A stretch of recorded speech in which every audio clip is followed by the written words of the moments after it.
Feels good to be back here on a Sunday night, one of my favorite days of the week, classic watch-along day. This is going to be our only Backlash of the year because this coming Saturday is this year's Backlash, so we have just enough time to squeeze in one classic Backlash watch-along. We have already watched 99, 2000, 2001, 2003, and 2004, so I figured the next one on the list would have to be 2005. So we will not get back to doing Backlashes again until next year. So I remember very little about this one. Pretty sure this is a rematch of WrestleMania, Triple H and Batista. Not sure why Triple H is the guy occupying the poster for this when you crowned two brand new world champions the previous month. The fact that Cena and Batista, or one of the two of them, wasn't on here. Although back then they might have been doing the brand split. So is this a Raw only pay-per-view? Probably is. That's why Cena's not on it, but I still feel like Batista should be on it, right? Instead, it's Triple H. I don't remember it, but I know we're getting Hulk Hogan and Shawn Michaels teaming up. Edge and Benoit is on the show as well. Not sure what else. Looking forward to it. So this one was May 1st, 2005. So we just passed the 20-year anniversary. The fact that 2005 is 20 years ago freaks me the F out. Let me just say that up front. Anyway, hope you guys are having a great day. Happy classic watch-along day. Looking forward to Backlash 2005. Thanks again to everyone who was here yesterday for the podcast as well. And tonight should be a fun one. And right on, we're going to do some shout-outs here, say hello to everybody in the chat, and then we will get rolling on Backlash. You got to go to Peacock, of course. Pull up Backlash. I think it is. I just had it here. Where'd it go? Season 7. Episode 1, the runtime, according to Peacock, is 2 hours, 45 minutes, and 49 seconds. So once I do the shout-outs, we will all hit play together. You know the drill. Timer right there will begin to run.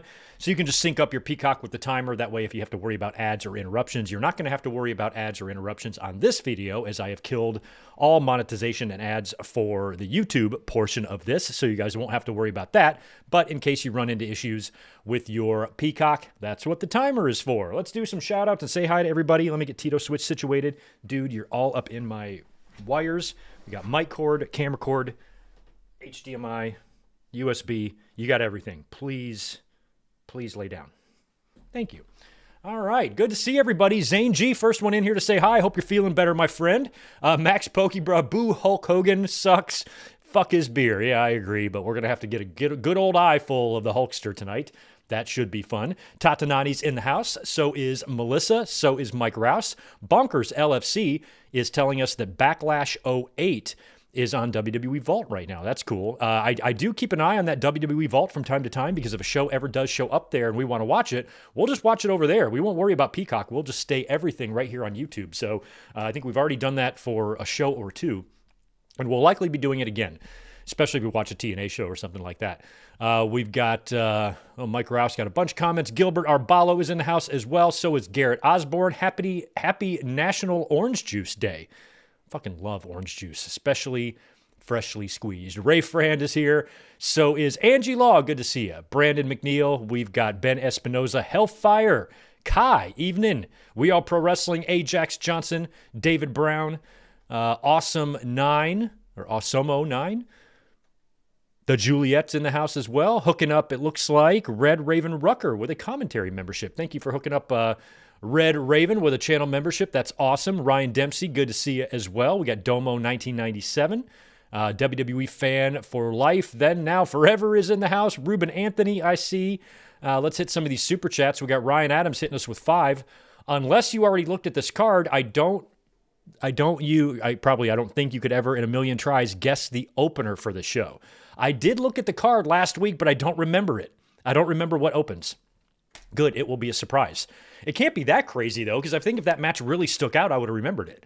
I just looked at the Wikipedia like the day before I posted the link. And I remember thinking, like, okay, that's good enough, but I don't even recall the order of the matches or who's first. So I think if the match was really crazy, I would remember that. So it can't be that nuts. Anyway, looking forward to finding that out here in just a second. George Morris is here as well. Appreciate 5 from you, my friend. Hey, Greg, how are you doing? How is Tito and Elizabeth? Backlash 05, 0 out of 10, huh? What watch along next? My cat Strudel.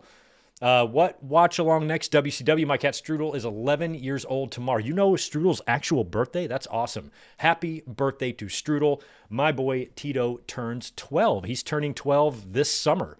because I got him in the summer of 2013. So Tito has got a year on Strudel. George, let's hope they both live to be 20. Elizabeth is also doing great, and I'm really curious to see why you think this is a 0 out of 10. Maybe this pay-per-view completely sucks. And I would be open to a WCW show next week, although maybe not next week. We got to talk about next week. 1 week from today is Mother's Day. I'm going to have a busy day at work. That doesn't mean we're not going to do a watch-along, but I might do like a 2-hour one, maybe like an In Your House or something like that. I'm not sure yet, trying to figure all that out because it's going to be a long day for me, as I'm going to be going into work very early in the morning. And then coming home, obviously in time to do a watch-along, but I might be beat dead dog tired. So I'm going to kind of see how that's going to go. But we're going to schedule something for next Sunday, Mother's Day. Just got to figure out what that is. Let's see who else we got. Another one from, Mike Witt. Good to see you, man. Hi, Greg in chat. My 48th birthday is in 2 days. You're going to be 48 before I'm going to be 48. That makes me happy. What better way to start the celebration than watching a classic watch-along? Hi, Tito. Tito is right down below me. He might stay here the whole time. Usually if he's down here, he'll be here the whole time. When he's back there on the couch, he'll sometimes appear. So hopefully Tito will make an appearance. Happy early birthday to you, Mike. Us old guys, us old heads, man. 50. It's creeping up. It's creeping up. It's so close. And what makes me happy, Mike, what makes me the happiest is that in 2 years, you get to be 50 while I'm still in my 40s. And for that entire 3 months, from May, June, July, and all 4 months, I'm going to keep asking you what it's like to be in your 50s because, of course, I am only in my 40s and I wouldn't know what it's like to be as old as you. So in 2 years, I'm really going to have fun with you for like 4 months. I'm going to be giving it to you. Well, it's an interesting choice of words, but I'm really going to be giving you the business for a few months there while you are all up there in the 50s and I'm down here in the 40s. I'm really looking forward to it because it's all I got. It's all I got in my old age. Very few people are older than me, my old ass. Right on. Well, Tatanani, you're 58. Holy crap. Well, Hellfire, your dad is 52. I'm older than a lot of your parents, I'm sure. Ramon Coffee, good to see you, man. Everybody else that's saying hello, good to see you. I think it's time to fire up old Backlash here. Let me get my mouses ready. Very happy to be off today and tomorrow and the next day. I needed a little break there, so a little leisurely wrestling watching for us tonight. All right, let me get my fingers queued up. All right, so hopefully you guys have gone over to your Peacock. Like I said, Backlash Season 7, Episode 1. 2 hours, 45 minutes, and 49 seconds is the runtime on Peacock. If you're watching somewhere else, good luck to you. The timer probably won't work, but you should be somewhat close. If you're watching some other app somewhere around the world, or if you're popping in your good old trusty VHS, who knows how you'll follow along. Hopefully, we can all watch together. Okay, I am ready to rock. We're going to go 3, 2, 1, play, okay? Just like always. All right, there we go. Let me get the right thing there. Now I'm ready to go. Okay, here we go. 3, 2, 1, play. Backlash 05.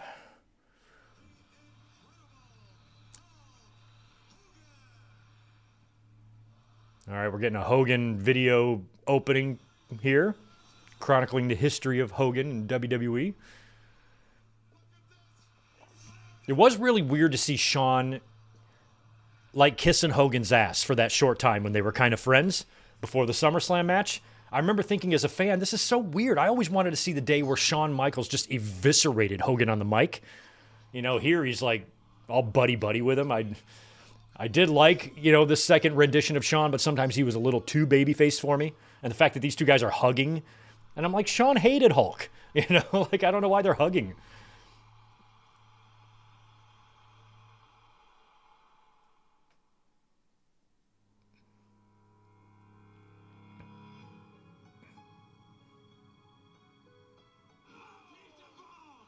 Batista bomb.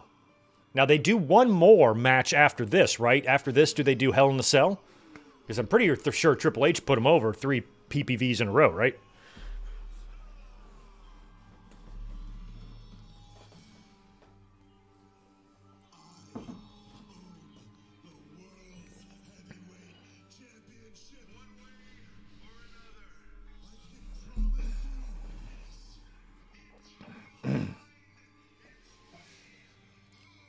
I don't have a ton of fond memories from like 2005. I mean, there were some good pay-per-views, but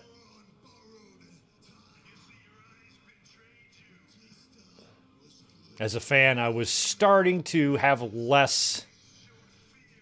I was starting to be less deep into it. Slowly but surely started watching the business from afar. Never quitting following it, but 4 years earlier, I was balls deep. By the time we got to 2005, I was missing the old day. I was missing 5 years ago, you know, so it was hard for me as a fan. If you started watching wrestling in 2005, all this shit was probably great. But, you know, I already been through it by now. I'm now 20 years into watching wrestling by this point, well over 20 years, and just wasn't feeling, you know, a lot of what they were doing. Even though when we look back now, it holds up well. At the time, I was missing the days of the past. Backlash. Oh, that's a cool set, though. At least we got some cool-looking things going on there. It's not the swinging hooks like they used to have, but that's still a cool-looking setup.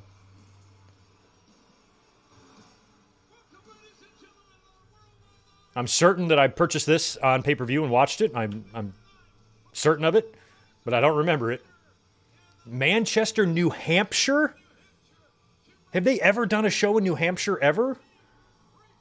New Hampshire? That's a state that I sometimes forget exists. New Hampshire. That's got to be the only show I can ever think of that's been held in New Hampshire.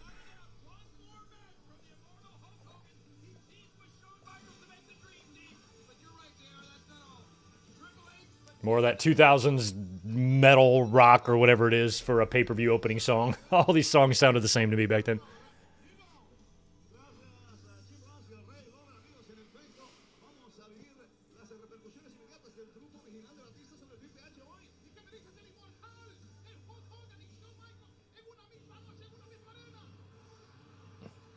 Okay, so here's the opening match. It's going to be Jericho against somebody. Oh, I think I know who it is. I think it's Shelton. It's Benjamin Shelton. That's who it is. It's Benjamin Shelton.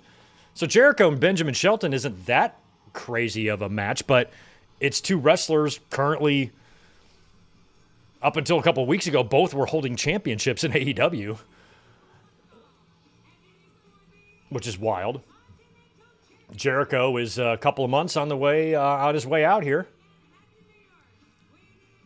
He'd have a SummerSlam match with Cena, and then be gone, the next night?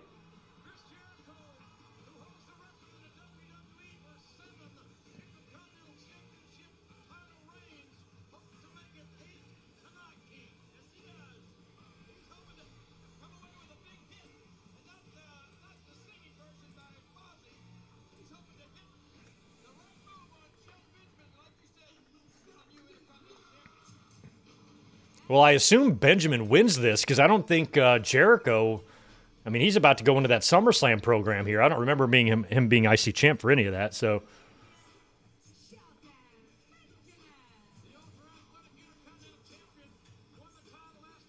Man, if you guys have never had a chance to, really sit down and watch the classic series of matches between Hulk Hogan and Benjamin Shelton, it's good stuff.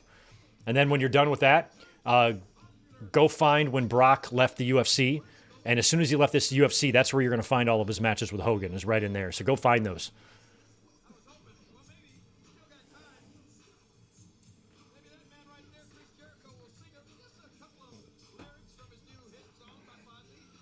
I still can't get over that they're in New Hampshire. I think I heard they just got caller ID in New Hampshire like a couple of months ago.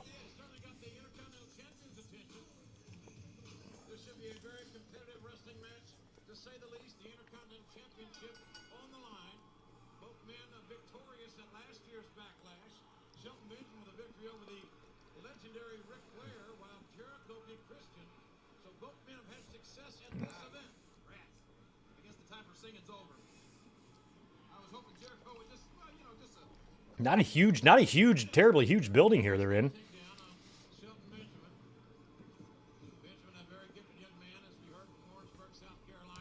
I honestly can't think of any other shows in New Hampshire. Certainly none from back in the day. All right, I gotta look up this arena.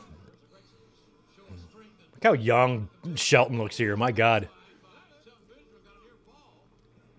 All right, there was 14,000 on hand for this. That looks like less. Verizon Wireless Arena.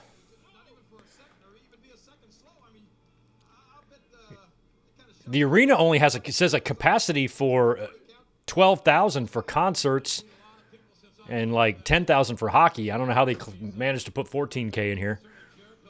Interesting. Southern New Hampshire University Arena. That's what it's called now. You can hear that humming. I'm pretty sure that's the fans getting the pyro smoke out. Going to the shows, too, you could hear that in the audience. You could hear these loud, this loud humming, usually during the opening match. And I always assumed it was like just some large fans to try to clear out the smoke, but I could be wrong about that. But it just seems I always heard that humming like right after they did the opening pyro for the show and usually during the first match, and then you wouldn't hear it anymore. So in my personal educated guess, that is they're trying to exhaust the smoke out of there.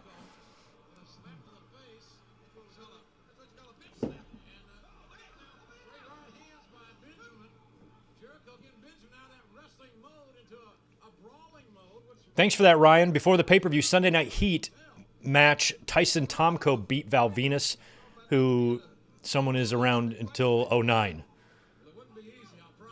Yeah, God, he was there that long, huh? Wow. Okay, so Dynamite's run a show here. Okay. Dynamite was here last November. I didn't even know that. It just, yeah, New Hampshire doesn't seem like it's a regular stop along the way of any promotion.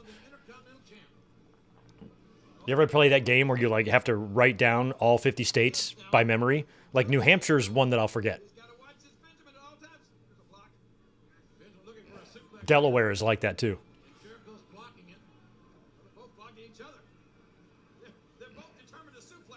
There goes Jericho. He's going to go over the top. Nope.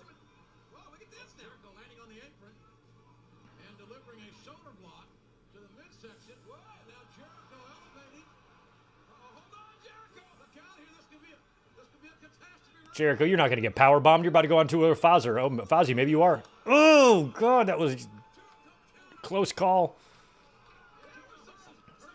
Shelton Benjamin looks just like my brother-in-law. My brother-in-law is white, but he's built, and they kind of got like the same face. Benjamin always reminds me of my brother-in-law, Seth.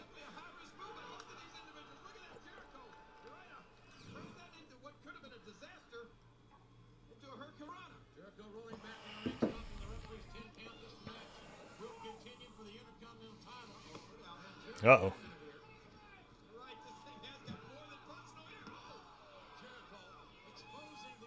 William Cullen, you're from Delaware. Do you still live there? I've been to Delaware a bunch of times driving through it because when I lived in North Carolina, I had family in Philly.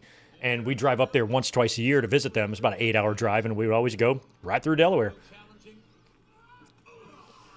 I'm pretty sure we'd go up vertically. Like, I spent a lot of time in Delaware.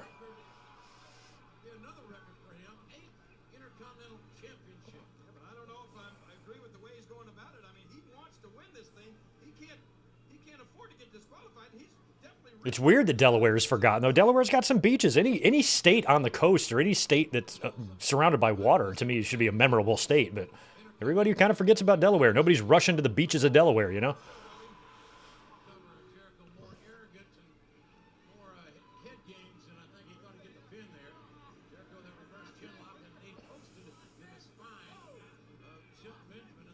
When did Shelton win? Was this his first run with the IC? Was it this, or did he have a run like at the very beginning? Like, remember in the beginning when he came in 2002 and he like beat Triple H on Raw? Did he have any run with the IC then, or was this his first one? Because then after that he went into the Kurt Angle team thing and had some tag title runs there. But I don't recall if he held singles gold prior to this or not. He had to have. What did Benjamin do in 04? What was he doing? When did the world's greatest tag team split up? Give me a history lesson. He won at Taboo Tuesday. Okay, I think I knew that. So he held the title this long? Benjamin has held it? No way. In 2005, you had IC title runs that lasted that long? He won at Taboo Tuesday, which had been October, and he's still champ in May? That doesn't sound like a long time, but for those days, I feel like it kind of is. You can't have long runs when Jericho's got 8 title runs. How long can your runs be?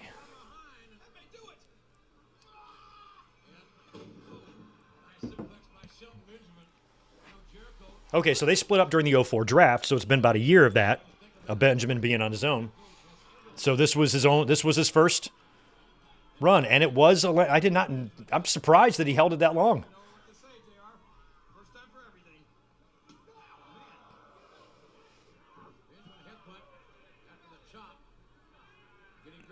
All right, well, yeah, I guess he is about to lose it. He's losing it in June, but I feel like that's a healthy run. Like, that's a healthy run for 2005 standards. To win a title an underneath singles title in October and hold it till June, it's not bad. It's not bad.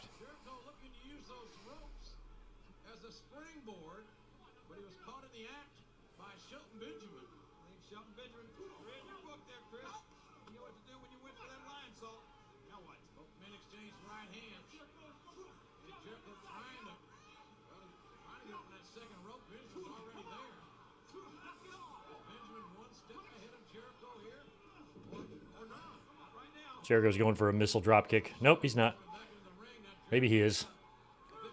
Nope, he's waiting for Shelton to jump up there, do the LA Knight thing. Wow. Wow. Wow.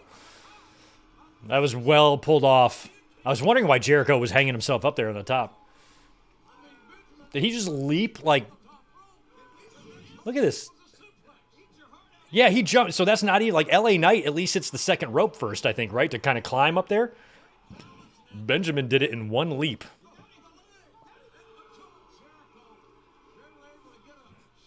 We should make a whole movie about Shelton Benjamin and trying to teach Woody Harrelson how to do that. And like Woody just can't do it. He's just almost there. You know, that would be so fun.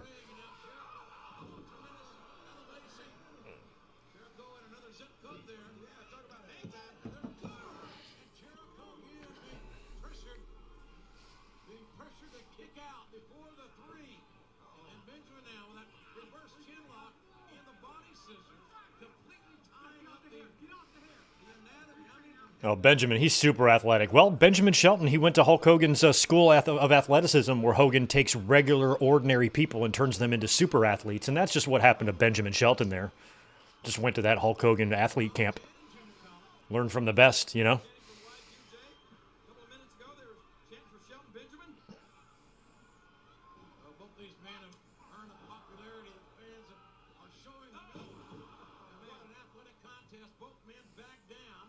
I think my favorite is Hulk Hogan kind of forgetting that Tony Khan hates him and was saying really nice things about AEW and Tony Khan. Or maybe Hogan's completely unaware that Tony Khan hates him. I thought that was kind of funny, too.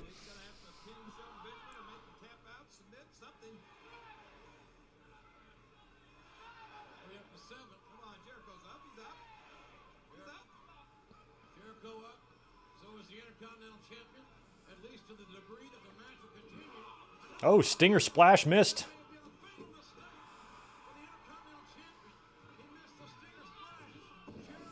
Hey, even JR called it a Stinger Splash. Oh. Ass clown. Ooh, 619? Jericho, please go for a 619. Does Canada have area codes? Oh.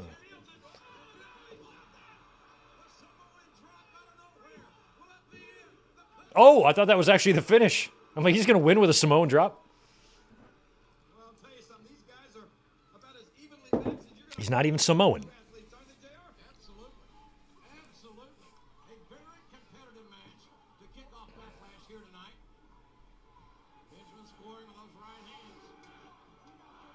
I think Shelton Benjamin's underrated everywhere. As impressive as and decorated as a resume as he's going to have, to me, it still wasn't enough.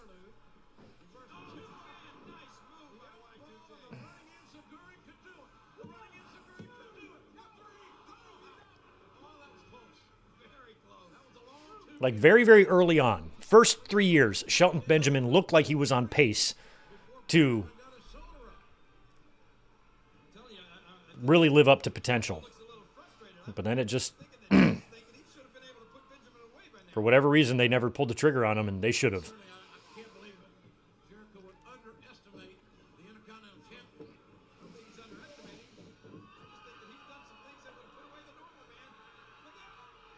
God, I love that springboard bulldog. Benjamin is no normal man. No, he's not.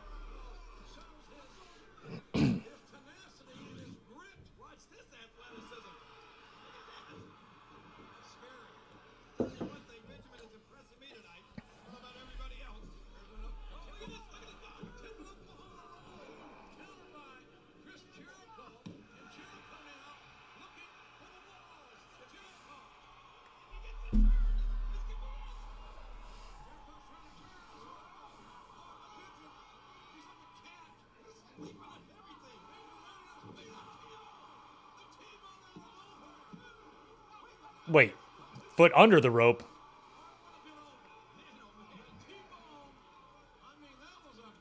The T-bone.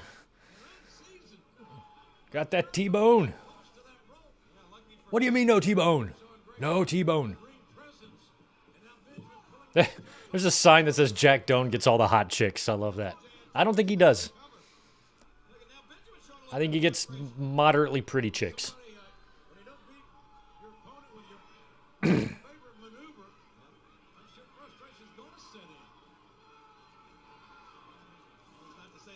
They're going for that T-bone again.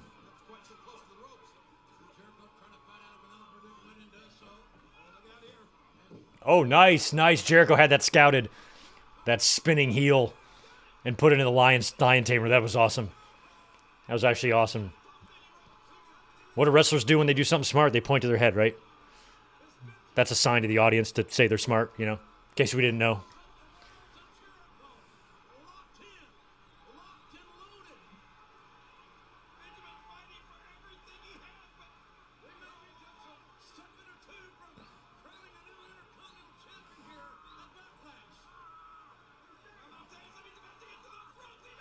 Benjamin made it.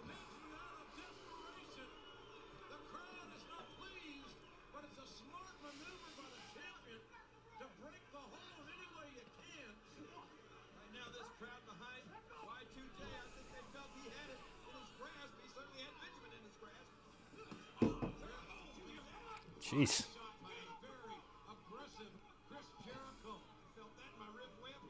There we go. There's that kick. Kind of like a disaster kick, right? Isn't that kind of what that is? Or no, Cody's got the... What was that? Who's got the closest move to what Shelton just did there? It's not the Pele kick. I feel like that's a disaster kick.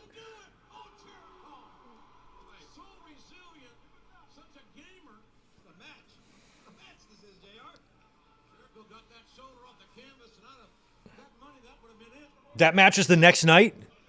Tomorrow night is the springboard sweet chin music on Shelton? Yikes. Why wasn't that match for the IC title? Shawn could have held the IC title again, like old times. Like the olden-timey days. Oh, here we go. Fans are into Jericho. Is he babyface here? Oh, that's gonna be the finish. Nope. Maybe this will be. This will be. 100%. Yeah. There ain't no stopping him now. Shout out to Lillian, looking good in the purple.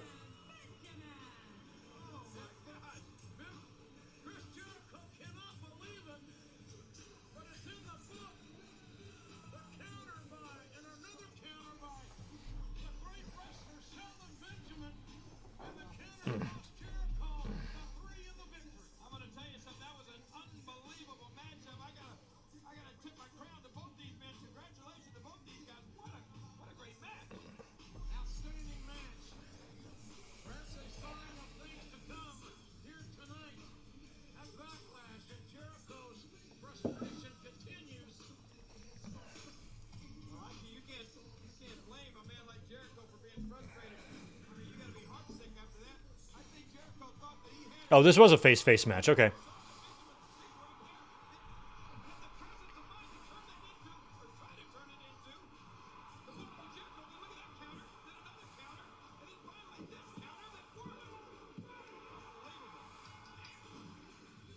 Okay, so Jericho wasn't going fully heel yet. Because the whole match, nobody was really working heel. So it's like Jericho wasn't cheating or nothing. And the fans were cheering him. I'm like, what's going on here?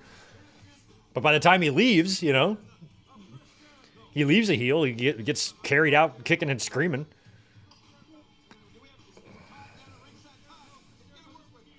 Hey, it's Rob Grisham's.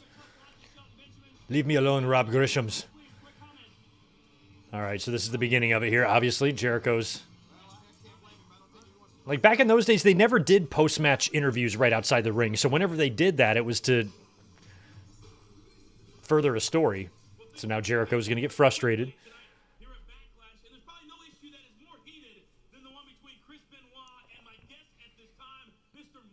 All right, it's Benoit and Cope. You're right, Coach. Things are really heated. Cope and Coach. Chris Benoit, he's very upset. Very heated tonight, and I can understand why coming into this match. You see, last year at Backlash, Chris was coming off his second consecutive win against Shawn Michaels and Triple H. Yeah, that's right. Standing on top of the world. He was the champion.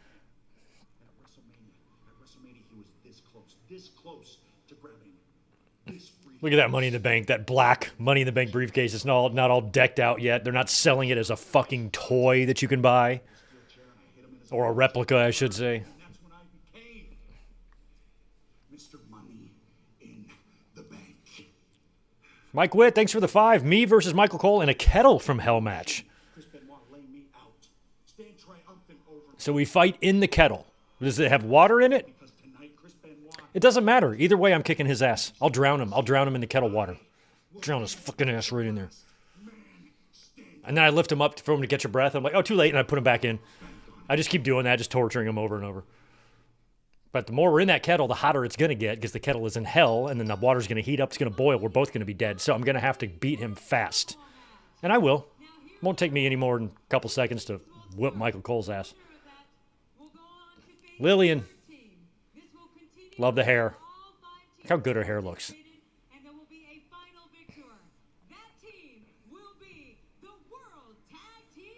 All right, so this is a gauntlet match, a world tag team title gauntlet match? Okay.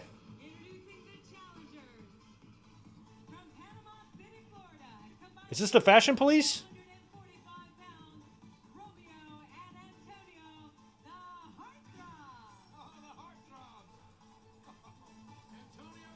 Okay.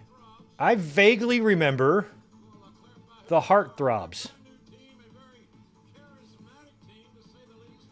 So this is not Tyler Breeze and what's-his-face. This is the Heartthrobs.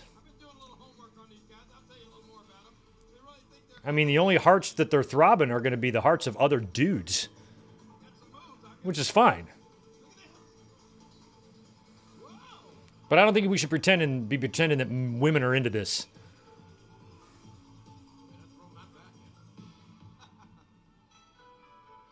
Oh my God. Fucking Heartthrobs. Oh, Tajiri and William Regal, they're the champs? Okay.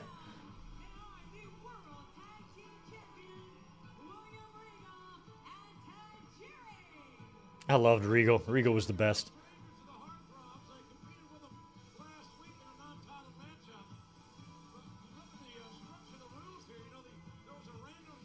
All right, well, if this is a gauntlet, then let's hope that the Heartthrobs get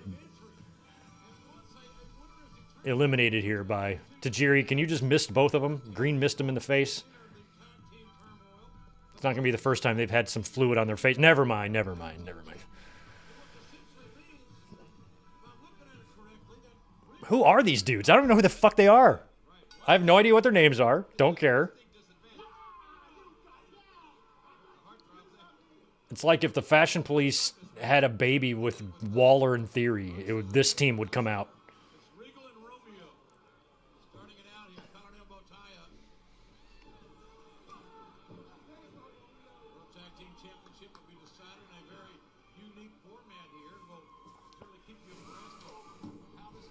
I remember, I guess I have about the same amount of memories of the Heartthrobs as I do about the 50s guys. The 50s guys. Whoever the 50s guys were. Snuka's son and some other guy. The 50s guys. Like, I remember both teams about equally the same. I think I can think of one match I've seen them in, maybe. But it's another good example of why I was checked out, you know?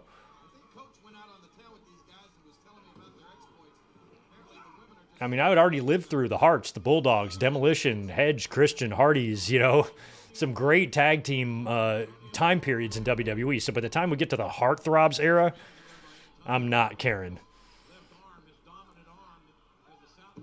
God, I love Regal's mat work. So good. It's actually a kind of a cool team when you think about it.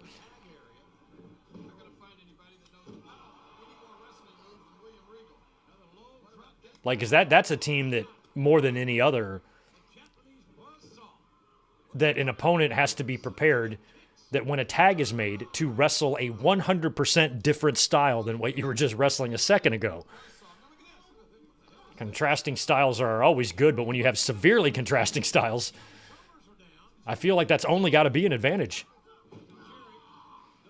If you're fucking chain wrestling with Regal and then in comes the fucking buzzsaw on you, Jesus, man. It's like you got to mentally switch gears very fast. And I'm not sure if the Heartthrobs have that mental ability. They certainly don't look it. I mean, first of all, the tag team name is the Heartthrobs, so it's like 100 points off right there. I'm deducting another 10 points for the blonde fella's hair because he looks like Logan Paul. Now let's deduct 20. We're going to deduct 20 for that. Headband, that's another 20 off. You got a feather boa in the corner. It's another 50 off. So there's somewhere like around 165.5% points off. Somewhere in there.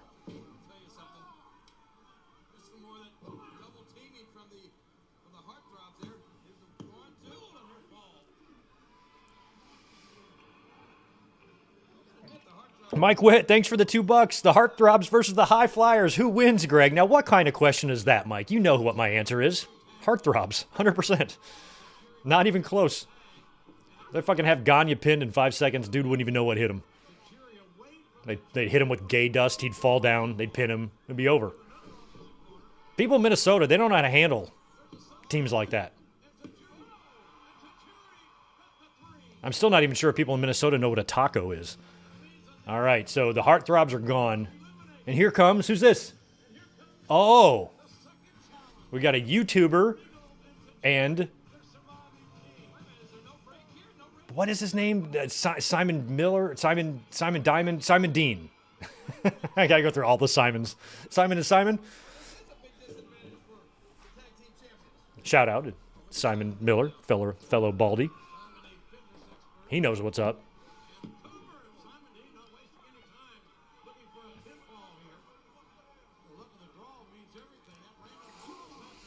Now Simon Dean, he was the Hogan in the BWO, right?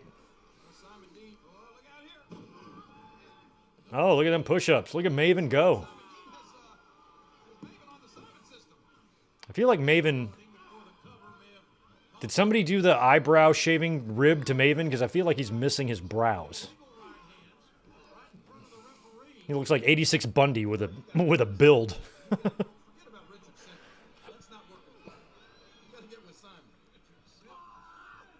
Oh, thanks for that $5, Ryan. The next month at Judgment Day is the bloody fight between Cena and JBL, which you were at. Where was that again? I actually I'm pretty sure that I did not order that pay-per-view because I remember I have a memory of seeing the bloody, no, wait, maybe I did. No, I did. I ordered it. I can find out. I have my book album of recorded DVDs down there. I could pull it out and see if it's in there, but I'm certain I ordered that one. There was one of them in 05 I didn't get.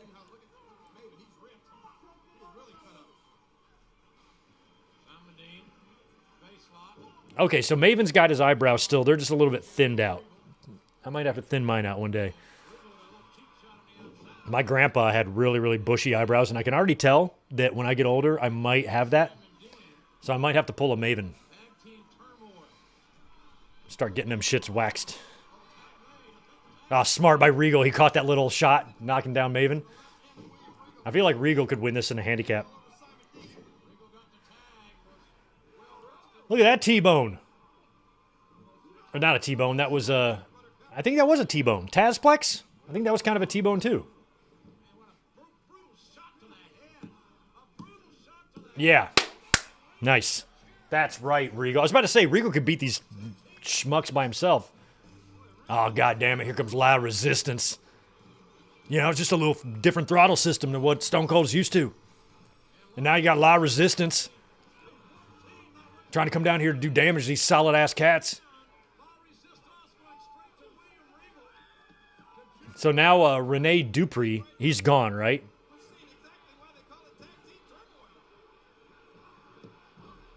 It's just Rob Conway and Sylvan Learning Center or whatever his name is.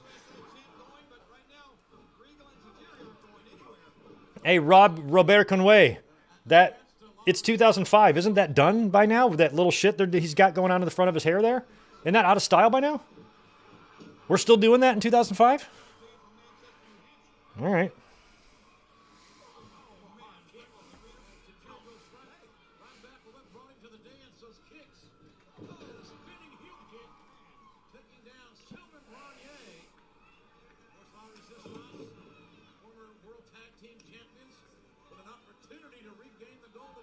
No, I don't think they fired Rene Dupree. I think they just moved him to SmackDown, or he might have quit because he had to start training his sister to start wrestling, Maxine. She's good. You should check her out.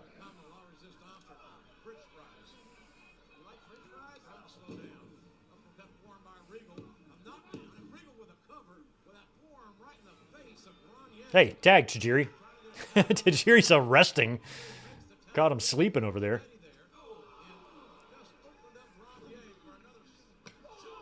I cannot tell you, to me, the difference it made for Tajiri when he started wearing the long gear like this, because he always just wrestled in a simple blue trunks. And just changing his gear just changed him, I felt like.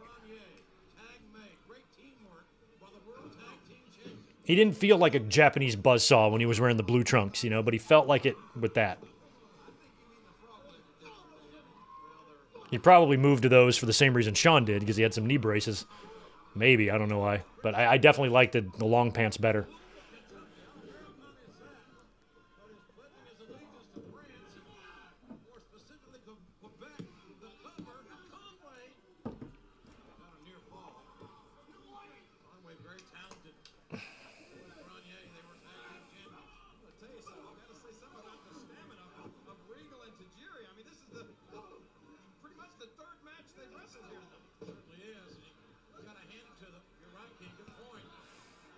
Kenzo Suzuki, I forgot about him.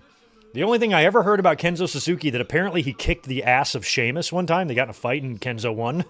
That's the only thing I ever think I heard about Kenzo Suzuki. Or no, maybe it wasn't Kenzo Suzuki. It was somebody else. Was it Kenzo Suzuki or the other Japanese fellow they had? No, it might not have been Kenzo Suzuki. Anyway, Sheamus got his ass kicked by somebody, and I think it's Kenzo Suzuki. Or it might have been Yoshitatsu. I don't remember. Oh, man. He held the tights. So the tag team titles have changed hands right here, or they haven't necessarily changed hands. How does this work in the record books, guys? Oh, wow. Here comes Hurricane and Rosie. In the record books, does La Resistance now win the titles or not? Probably not, right? All that means is that Regal and Tajiri won't be winning.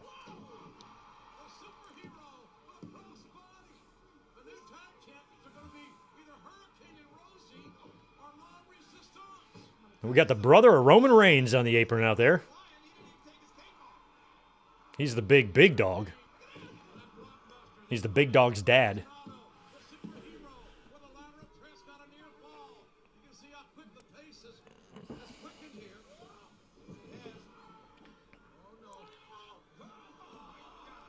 God. Yeah, last team left is the champs. That's good. I'm glad that they're not counting these as individual runs, you know? Because I think in that, hey, shout out to Tie-Dye Guy. I've met him a couple times. But I know, like, in that one like hardcore battle royal, you know, where it changed hands all those times, I think that actually counted.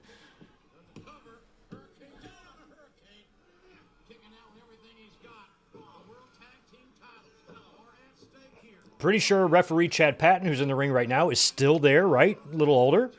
And Hurricane works backstage. And I don't know where the fuck these guys are. And Rosie, unfortunately, is no longer with us.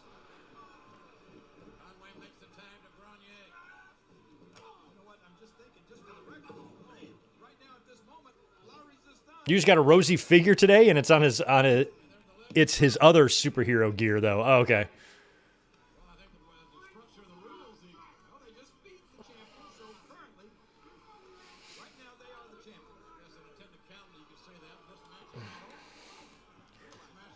Tajiri in the Hall of Fame? Yeah. I'd like to see that. I don't think it's going to happen. I think in 15 years he'll be thrown in that legacy wing. And one thing I meant to mention yesterday on the podcast, I wanted to ask you guys. Yay or nay on Braun Strowman, Hall of Fame? I mean, he's a former world champion. He won the championship at WrestleMania. How can you not be a Hall of Famer? Even if you were a fill-in and it was in front of no people, it counts, you know? Strowman's one of those guys where I kind of feel like he should be inducted in the Hall of Fame one day. I feel like he made enough mark to where if it's debated, I'm leaning more towards yes than no for him because we just put in Michelle fucking McCool. So that should automatically qualify Braun Strowman as a Hall of Famer easily. So I think for the big fella, I think it'd be cool to see him go in. Maybe in 5 years or whenever he's completely physically done with wrestling, which probably ain't going to be long based on his knees. There we go. There's a superhero in training. It kind of sucks that whenever we talk about Rosie, we have to say like the superhero in training, like this whole long word. If only there was like an acronym or something that we could like shorten it up.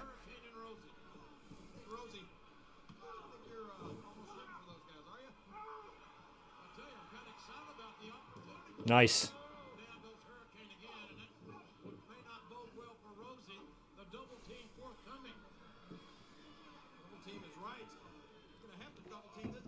Oh, I thought they were going for a flapjack. They came back for a choke slam. It looked like shit, but...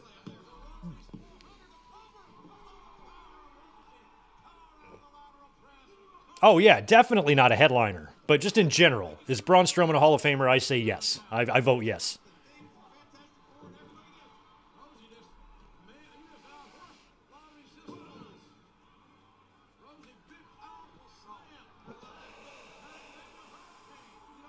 Oh, wow. Oh, my God. I hope that's it. Yes. Okay, so they're the champs. All right, Hurricane and Rosie win the titles. Hell yeah. I wasn't sure how many championships Gregory held outside of the the light heavyweight. And his one victory over The Rock.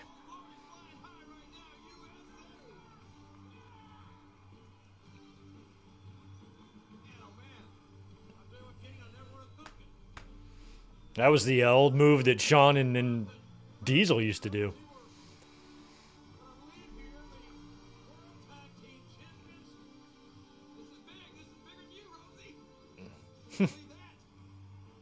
I wasn't a fan of that tag title belt design either. I like the ones that closely resemble the ones from the 80s. The ones that were on SmackDown back then are still on SmackDown to this day, right?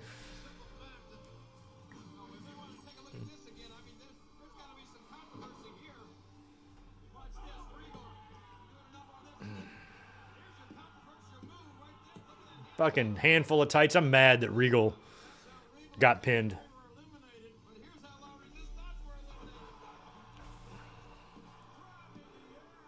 That was a good dive, wasn't it?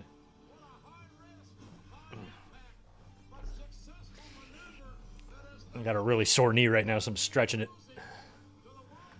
There's no joint funnier than a knee. I've had a bad knee ever since I hurt it in like 2009. And about 3 times a year, it just is excruciatingly painful for like 2 weeks. I lose mobility. I lose strength for like 2 weeks, and then it kind of comes back to life. I don't even know how to describe it. I definitely need surgery.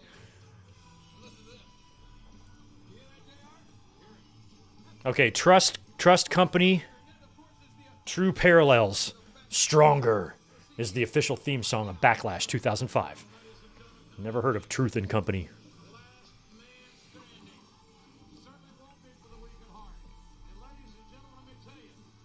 Oh, Last Man Standing.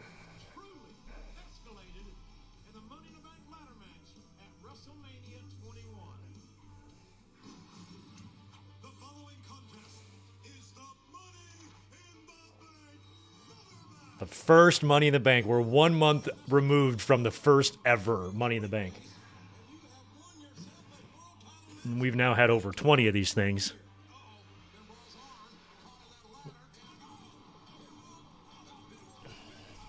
Help me out on the year. Oh, I guess I can figure that out on my own, right? Was the first Money in the Bank pay-per-view the Cena and Punk match, or were they doing it before then? I feel like it... I feel like it is. I feel like the Money in the Bank went all the way through WrestleMania 26, which would have been WrestleMania, or which would have been 2010. So yeah, I think I answered my own question. 2011 was the first Money in the Bank PPV, right? That's a hell of a good first one. Holy shit. Use that contract, Money in the Bank, but I am Money in the Bank. And I'll tell you when I'm damn good and ready to face Batista for the title. I think I should tell you who you'll be facing tonight.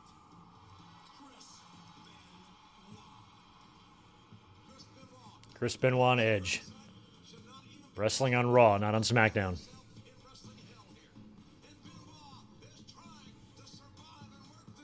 Was that the night after WrestleMania? That looks like it's in the Staples Center there. How did that work? Were they sticking around back then in the same building? Was the Raw after WrestleMania 21 in Staples Center as well? I don't remember. I legit don't remember.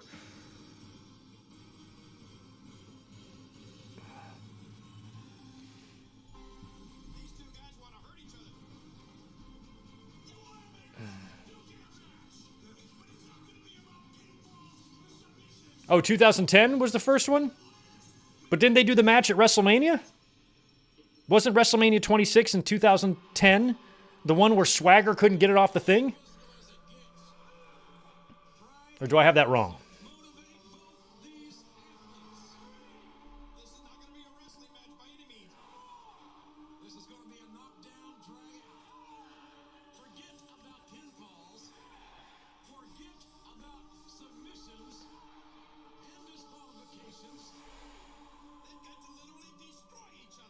I mean, I would assume this match is probably going to be pretty decent here. Edge and Benoit in a LMS. Hell yeah.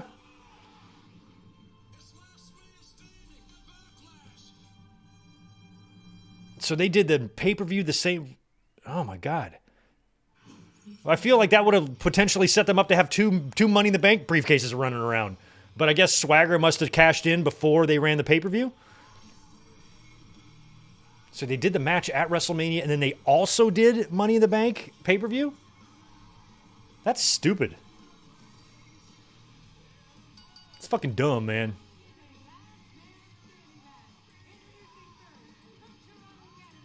I gotta look this up. In July?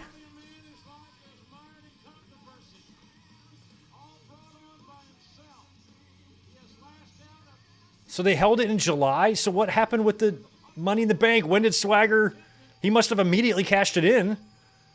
Otherwise, Swagger's going to be the briefcase holder. And then they're going to have the pay-per-view? I don't like that. Let's go back and change that history. It sounds weird to me.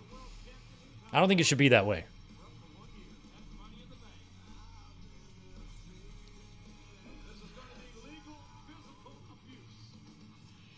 Hey, at least we're not getting Metal Cuttalingus or whatever dubbed network at it.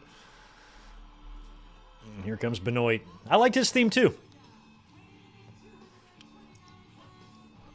I still think my all-time favorite Benoit theme is WCW. I just liked it. The Pegasus Kid.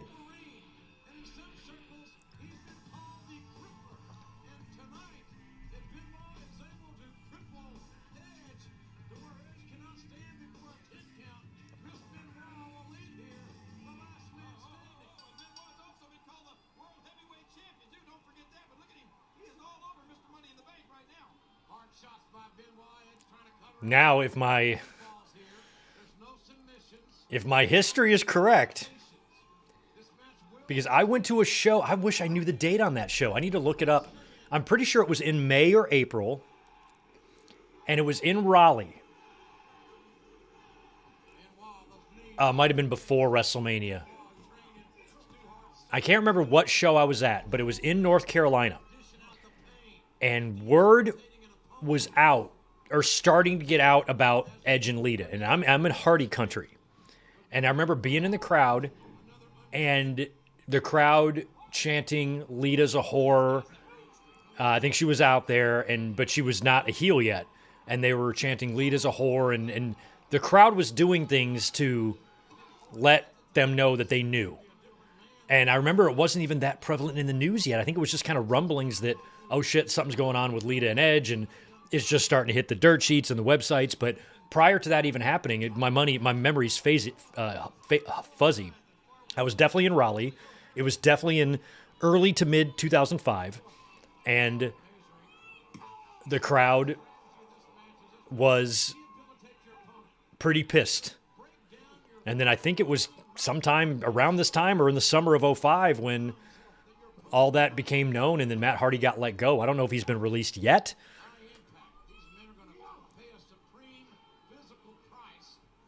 July, June. Oh, yeah, he might have already been released. Because I think Matt came back on like the final day of his 90 day no compete or something, right? We want Matt. We want Matt. Okay, the fans definitely know. They want Matt. So the fans are aware by this point of what's going on, even though no mention's been made on TV or anything yet. Lita and Edge aren't even together, I don't think, right? Because she'd be out there. So, yeah. So that's all starting to break. The Lita and Edge and Matt stuff we're right at the 20-year anniversary of all that happening. I'm very happy that Copeland and Matt Hardy have put all that behind them.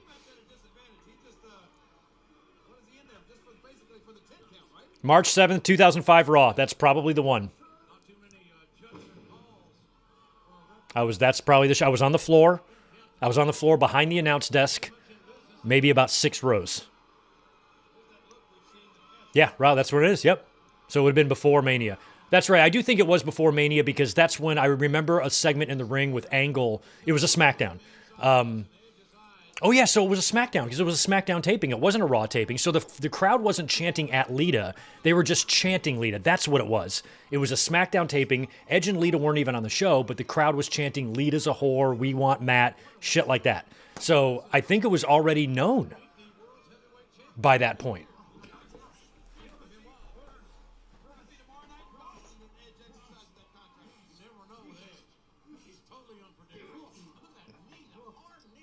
So I guess by now all the fans know because they're chanting that pretty loud. So yeah, that makes sense then. Early March, probably it wasn't super known yet that was happening. But the people in North Carolina, because Matt probably told all his friends and all his friends went to the shows, the Hardys had posses of people showing up in the Carolinas back then, especially in the early days.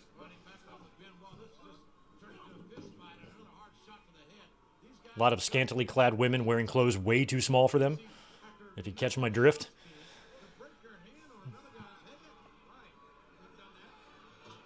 Oh, here we go. Look out, Edge. You're about to get safe.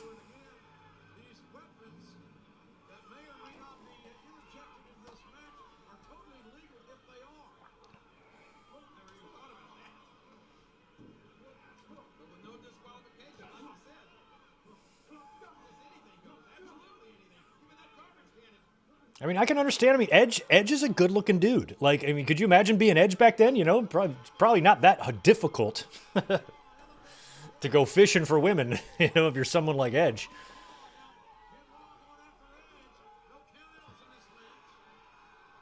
I still don't know, like, I still don't know why you have to go after your boy's girl, but, like, even if I had somebody as hot as Lita wanting me, I'm like, look, I appreciate it and everything, but you're dating my friend, and, you know, I'm hot enough to where I can get a girl as hot as you somewhere else that's not dating my friend. I'd rather try to be a good dude if that's okay with you, Lita.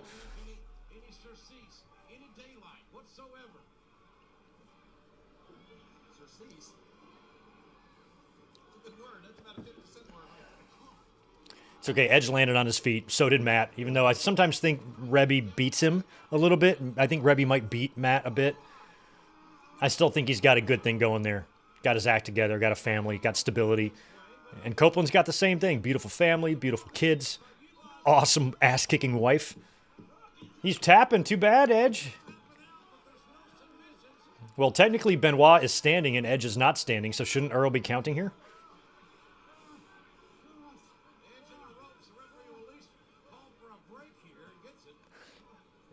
Okay, help me out with this rule for last man standing matches. You know how you can do the deal where you slam them through the table and then bury them under debris, you know, to win? Can you stand on them?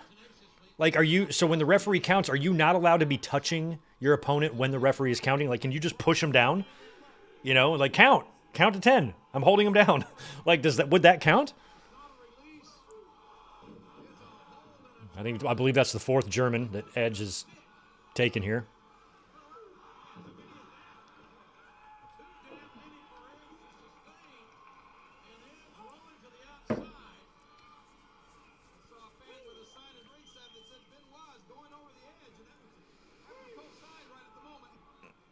Ryan, thanks for the 10, dude. Swagger cashed in on the SmackDown. Okay, so right away, right after Mania 26, Kane and Miz won the Money in the Bank on the pay-per-view. Kane cashed in the same night on Ray. Okay, so we had two men's Money in the Bank winners in 2010.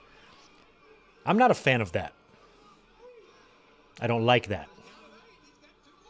I disagree with that. Oh, look, I feel like Benoit's going to miss. This is the type of shit where Benoit does that diving suicide headbutt and misses. He's going to do it here, and Edge is going to hit him in the face with a trash can lid. $100. He's going to wait for Edge to start stirring. He's going to hit the ropes, go for the dive, and Edge is going to hit him with the trash can lid. Let's watch, shall we? Any minute now. Any second now. Any second now. Here we go. Edge is already looking at it. You can see the shit coming from 2 miles away. Go. Go, Benoit. Go.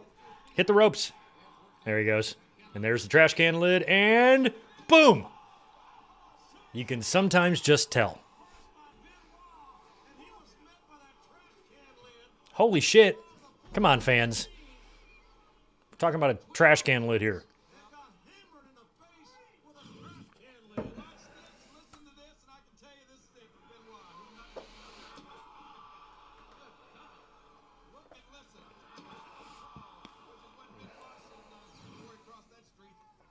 Oh, 3, Swagger, Kane, and Miz. Wait, let me reread that.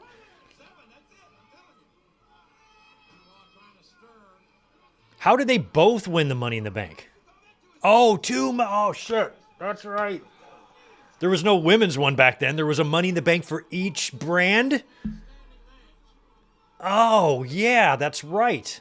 So there was 2 briefcases running around at a time? I guess there is now with the men and women's, but why does that sound so weird to me? So, I mean, I had a red briefcase and a blue briefcase, right? Of course. See, this is why that time period was the worst. There's nothing good at all about those days. I'm glad I don't remember anything, because it sounds like it all sucked.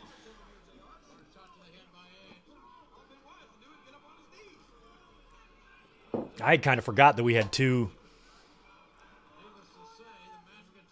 There should only be 1, and you should let that person cash in on anyone. That makes it more fun. Because you're tethered to your brand if you have the blue briefcase, right? Where if there's just 1, that opens up the door for, like, switching brands and doing something shocking.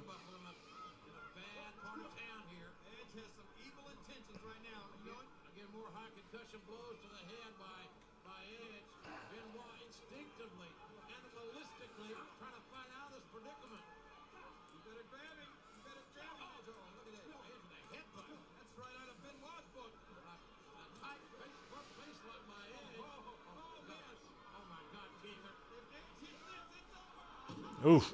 Oh, superplex on the trash can. Oh my God, let's please not do a Money in the Bank in NXT. God.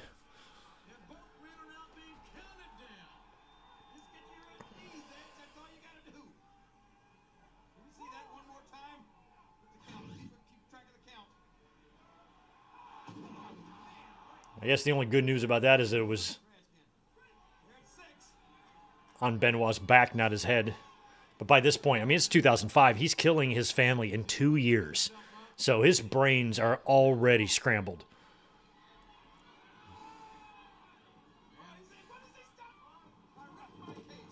I was like, right now, his brain is probably about applesauce. By the time he did what he did, it was pure vegetarian chili.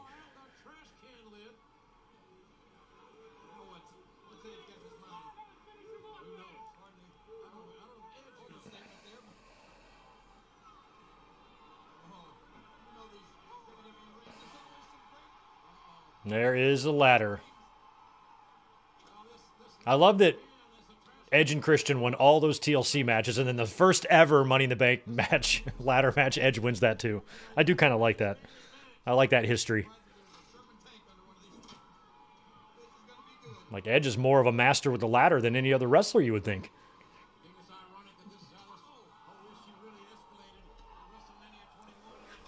No, 1 second.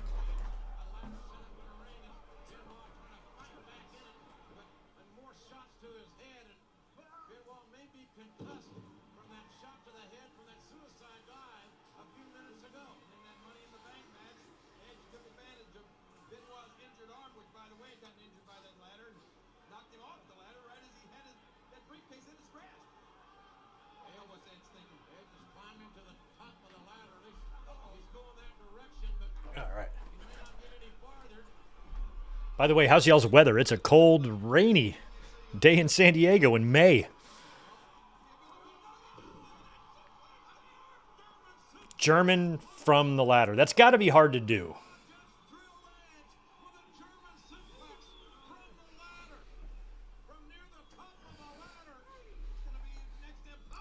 Yo, the new one. Thanks for the 5. I remember when Benoit came to Baltimore back then, and he had a big-ass gash in the back of his neck. Don't remember, in the back of his neck. A gash. Might have been after this match. Look how he's twitching in the ring. My God. Yeah, who knows with Benoit? Who knows what he landed on? When he had his neck surgery, I don't think that's where his scar was. Or I don't think that's where they went in.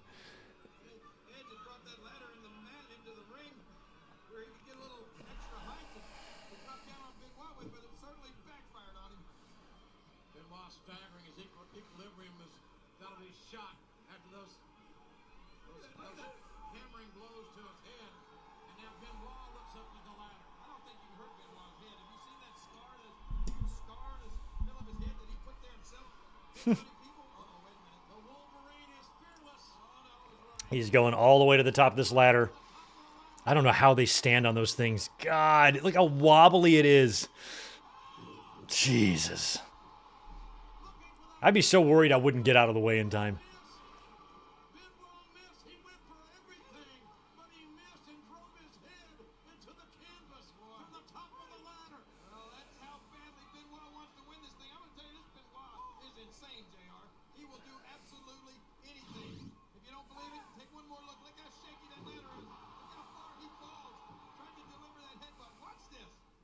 Jeez.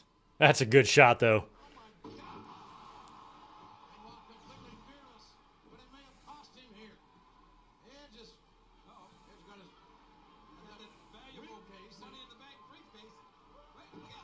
Going for it. Nope.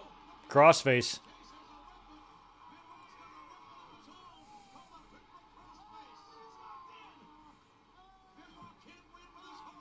Yeah, I really kind of don't believe that it was like the diving headbutt move that was like the source of a lot of his concussions and brain damage. I just think it's his style in general. You know, a lot of those headbutts, he just comes down, hits you right in the pec, you know, or the shoulder. It's not like he's really smashing his head into anything that hard, you know, but he took a lot of unprotected chair shots. You know, some of those headbutts did land maybe on the bony part of the arm or the shoulder and probably rang his bell a little bit, I'm sure. But I don't even think the diving headbutt move was really that bad. He just sold it so well. Like, he would hit it and he would look like he legitimately got, you know, his brain scrambled, where a lot of times the head would just come right down here. Bam Bam. Bigelow had the same move. Bam Bam did the same diving rope headbutt. You know, it's just a matter of just jumping to the top rope and landing. But it's the way Benoit did it. It's the way he sold it, the way he executed it. It just looked so intense. And I'm sure at times it was. But I think it was probably just a majority of just the chair shots and Benoit really, really liking to make his stuff look real and good. And just his overall hard-hitting style.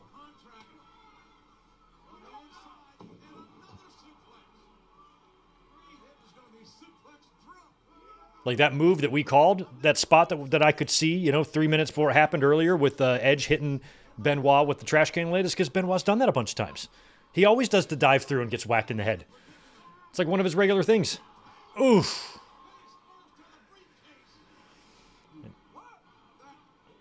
So the impaler on the briefcase.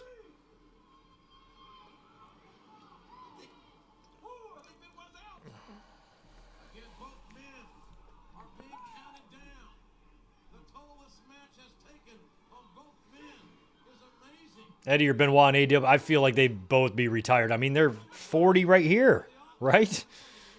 So they'd be 60. I mean, unless they want to pull a Sting, they could, but...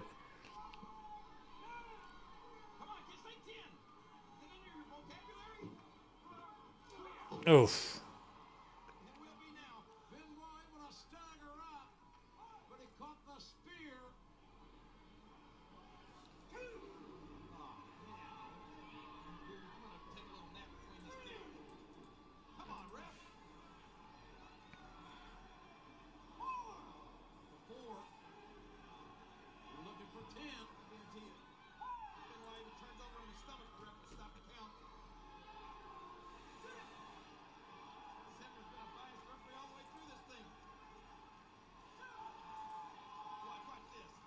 Yeah, guess what? Both guys would be like, what, 58 or something like that? Yeah, they'd be pretty old.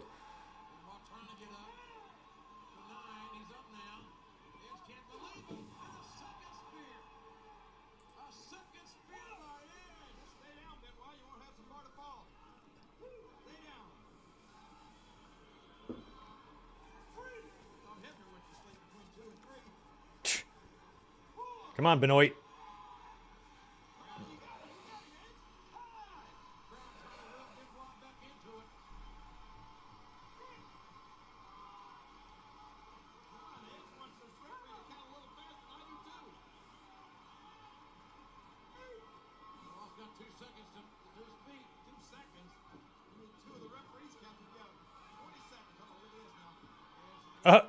He's got. I've never seen that open before. Oh, brick.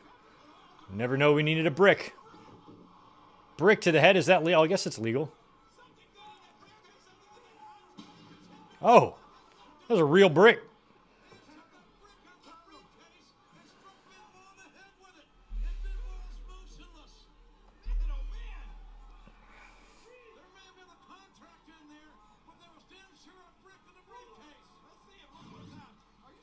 Is Edge going to win with brick shot?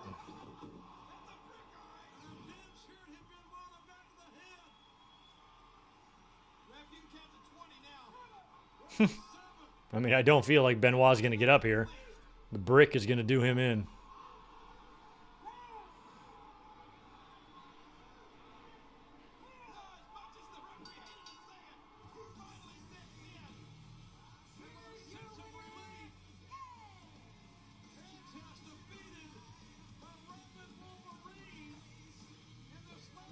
He's going to go on to hold that briefcase for so much longer, too.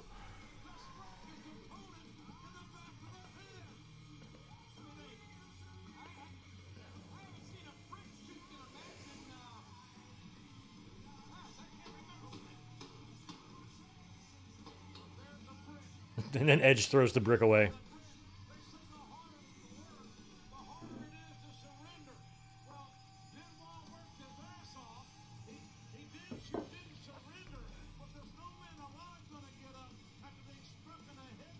Oh, yeah, don't forget your contract.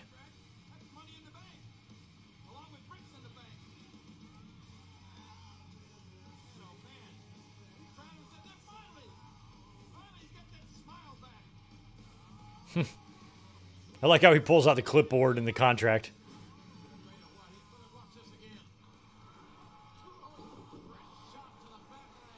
Yeah, back then they weren't doing teases, Barry. You're right. Like, now the whole thing is about the teases. But back then it was just a guaranteed title shot that you could cash in whenever you want. So even back then, nobody was thinking...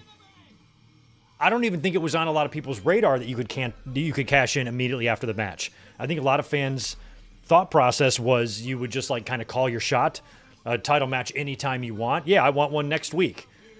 you know, I think a lot of fans were thinking it would be more like that than actually just coming out at the end of a match and cashing in on and taking advantage of a spent champion. That's the way I remember it anyway, when it was happening at the time. I wasn't thinking it was going to be like something you could come in at the end of a match and take advantage of. They weren't really mentioning that, I don't think, much on TV. Of the last man standing match. Benoit needs some help here. It's so desperate to win the match that he used that brick that he had concealed in the briefcase that we thought only held his money in the bank that world title contract. Benoit having obviously tremendous difficulty standing, and certainly not to be a physician, but he may have certainly going to be checked for a concussion here. Well, he signed off for this match, and I understand. This is kind of eerie watching Benoit sell this, you know, so hard. Very eerie. Makes me want another frosty beverage.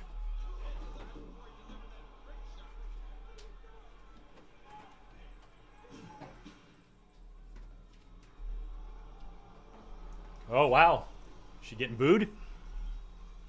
Hey, are y'all ready?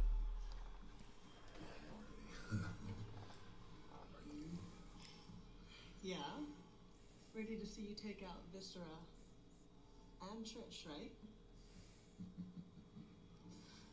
Just like we talked about. But just think about Lita, what do you see in him? see Trish pay off her end of the deal with this, you know? Like, okay, just the thought of him naked. It's like, oh god. And The thought of him naked. be on top of her and just like completely engulf her, or like probably physically she would just like have to be on top. Even like, I mean, ugh, I don't know, but Nope. I love the... That actually is kind of funny. Lita painting a mental picture of Trish getting it on with Viscera. And that thought being so disturbing that it even disturbs Kane. much better.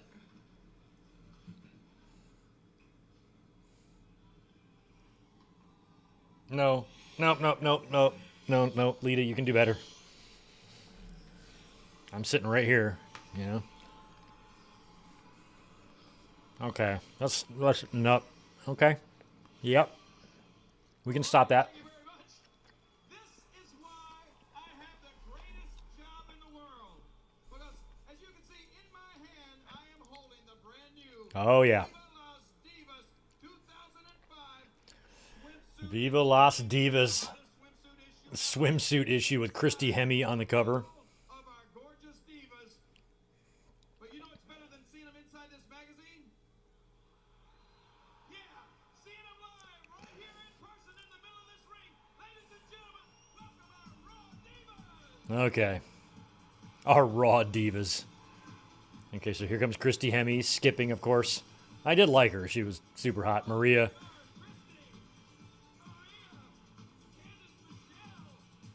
Stacy's back there. And Victoria.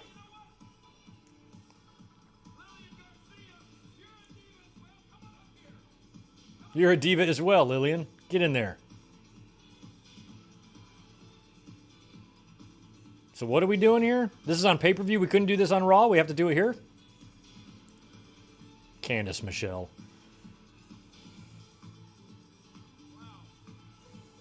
Stacy, I like your hat.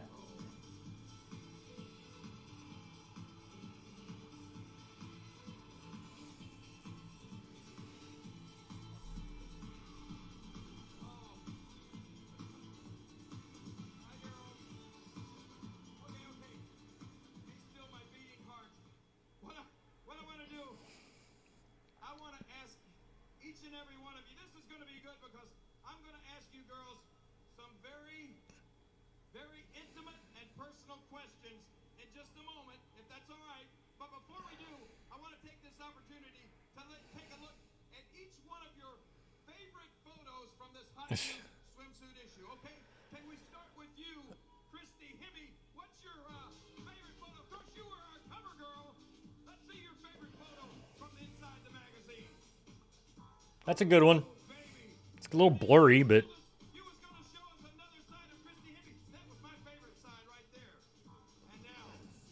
Are you gonna let them talk, Lawler? Maria, let's check out your favorite photo. That one, okay. I'm gonna have to make a citizen's arrest because it's illegal to look that good, I can assure you. And Candace Michelle. Hi, Candace. Let's check out your favorite photo in here. Oh my goodness. Okay, Candace. Look at those hips. I'm hypnotized. I love it. Candace Michelle. And here she is, Victoria. Victoria, can we see your... Did they literally tell them, just don't speak? Lawler's gonna do all the talking here. You look great vertical, but even better horizontal. Wowee. All right, Stacy Keebler. I love you. Stacy, you're too good for this. Get out of there. Let's see Stacy Keebler. Ladies and gentlemen, Oh, okay, never mind. You can stay. Yeah, that's the best one of all of them. I'm speechless. I'm just speechless. Fantastic. And now, Lillian Garcia. Lillian, let's see your favorite photo from the magazine. Here we go. That one's good too. Lillian, you look great. Look at Lillian. She's so cute. She's got a Sunday school face, but a Saturday night body. All right. God, Lawler. And now, I gotta say, girls, you're all gorgeous. But we want to get down to business right now. I'm gonna start down here.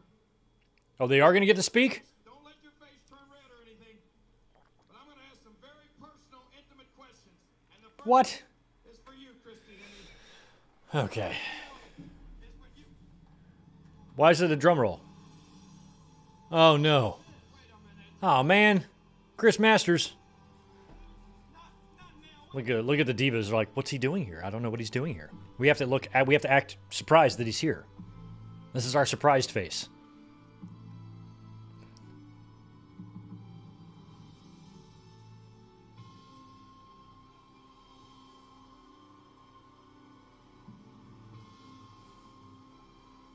I hated any gimmick that was, my gimmick is I have muscles. I mean, this was all this was the narcissist. Just the narcissist. Repackaged. Hey, look, I have muscles. Good. What else you got?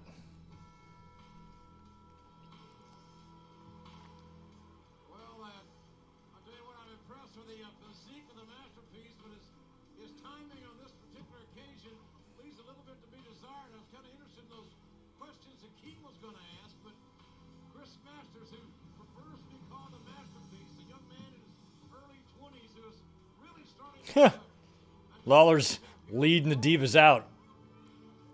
his first ever Well, I'm glad we didn't have to hear all their intimate secrets or whatever. certainly unpromoted and rather rudely Does somebody come out here and kick his ass? Like, what happens here?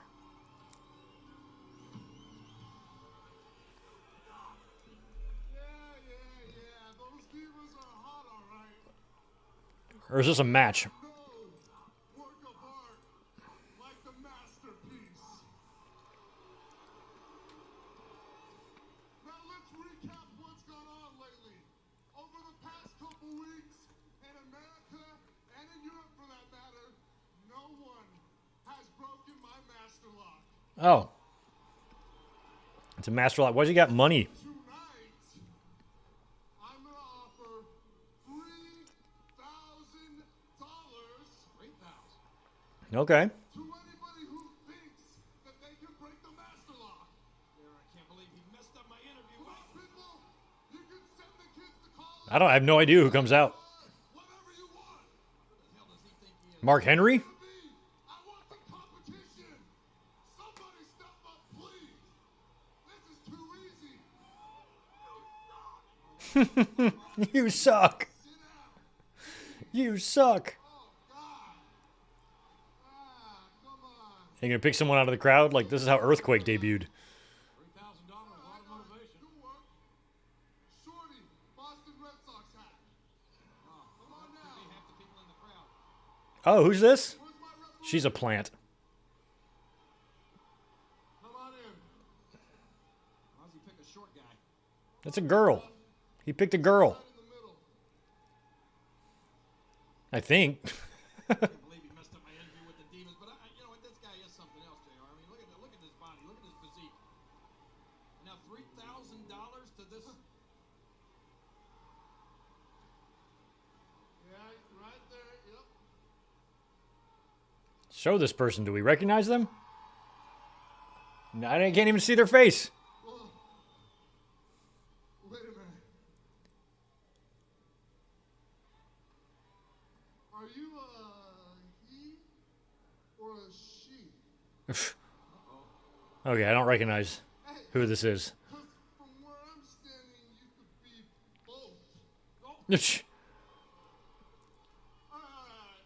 Enough joking around, alright? To the challenge. What's your name and where are you from? My name is Melissa Coates. I'm from right here in Oh. Manchester, New Hampshire. Melissa? What's up? And she's from New Hampshire. I see you I keep forgetting they're in New Hampshire. From where I'm standing, it kind of seems like you put the man in Manchester. Yeah, Melissa Coates. She died. As soon as she said her name, I'm like, I know who that is. I forgot about her. She died in 2021. Here's the deal: $3,000. You know how it works. We talked about her on the whatever episode that was. You're an arrogant young man, I'll tell you. He's obviously not a sir.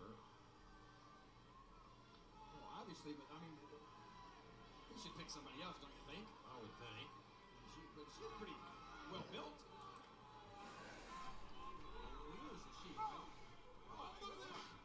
Oh, God. This is fucking China's debut, Marlena. Yeah, I forgot about Melissa Coates. Sadly passed away.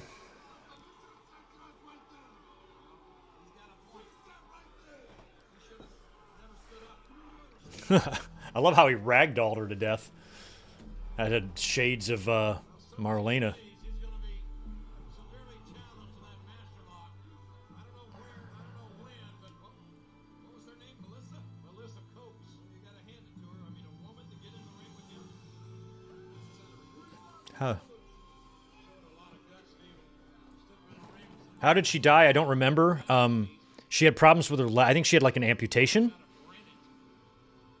She had it wasn't like a drug overdose. It was health problems. Something was up. I don't think it was like a Candido situation. Might have been COVID. Might have been COVID. But she just had a lot of health problems at the end. Right, literally is right. This young woman, muscular or not, I mean, enough is enough, and thank God the referee stopped it. Hey, nice job, Chris Masters. It's not going to break the masterpiece. I'll tell you what, When did Masters debut? How long has he been there? Feels like he's just... He must have just gotten there recently. Oh, look at Viscera. I'm glad they got a job back with WWE. Look at you two. Quite the handsome couple. Trish, you're lucky that you can get a man like Viscera. Are you ready? I'm ready to go out here and destroy Kane just for you. And when I do, it's gonna be on like a steamy pot of neck bones. Neck bones? It's a black thing. Oh, it's a black thing. You'll find out soon enough. I bet you will, Trish. It's a black thing. You'll find out soon enough. Every white woman wants to be told that. Definitely not gonna fit you. I know, I was just thinking a joke. Put this on tonight. You did. A place that specializes in what I love the most. Bed and breakfast. Yes, sweetie, baby, focus, up here. Okay, listen. I need you to think about one thing, okay? And that thing is Kane. And how you will, any second now, be destroyed. Trish is so hot. Understand me? Okay, because until you take care of business, there ain't no business to take care of. Capiche? Yeah, you better get it, Viscera. You understand those conditions, don't you? Because I did. I could run through a fucking brick wall if I was given those ultimatums. If Trish needs me to take care of business to get some business, I'm like, well, give me the business so I can take care of it. I'll take care of it so fast. You have no idea how fast I'll take care of this business. Manchester, New Hampshire. The jolly old US of A.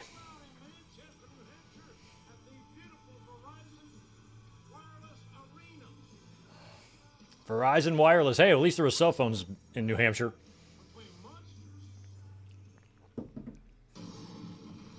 All right. Kane and Mabel. Kane and Mabel. Why didn't they call him that? That would have been a fun tag team. Lita with the crutch and the tube top. Always a good look.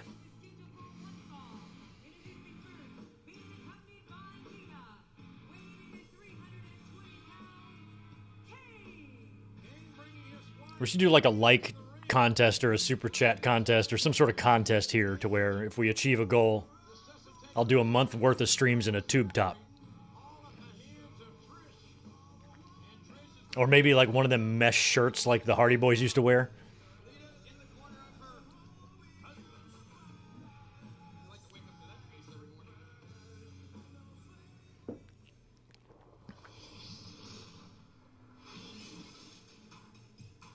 And making his way to the ring, being accompanied by the WWE Women's Champion, Trish Stratus, from Harlem, New York, weighing in at 487 pounds,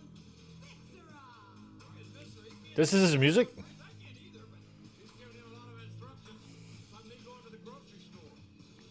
All right, this is like...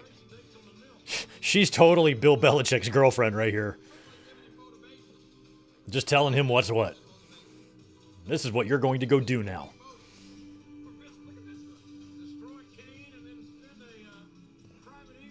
The power that beautiful women can have over certain men.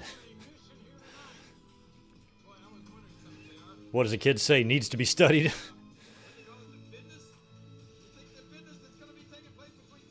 Trish and Lita.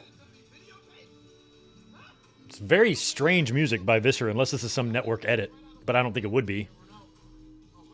Sounds legit.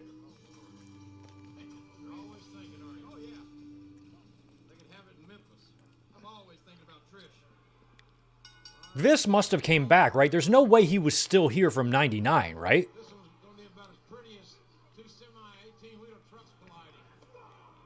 There had to have been a gap where he left. There's no way he's been there all 6 of these years. Came back in the ministry. And then I don't remember when he reappeared. And then after a while, he'd shed the gear. He'd have all those tats exposed, right? Like the ECW days or whatever.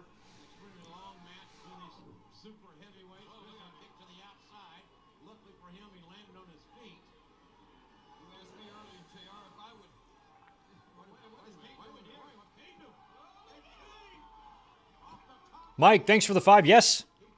Yes, we did see Dark Side. We watched the Eddie Gilbert Dark Side last week. I liked it. It kind of gave me all the information I already knew, but it was good to have that story told in a documentary form because people don't talk about Eddie Gilbert a lot.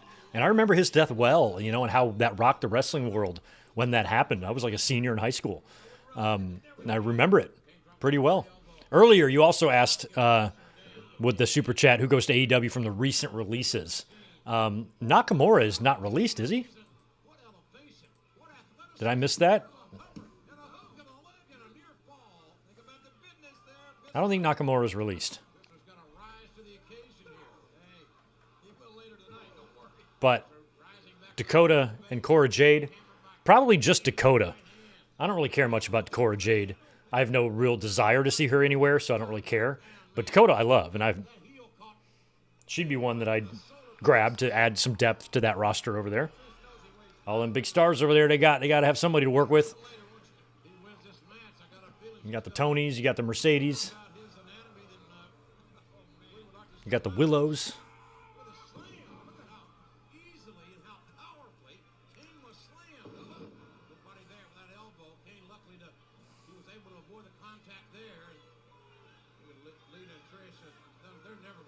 We got 2 of the ugliest motherfuckers in the universe in the inside. And the 2 of the best looking on the outside.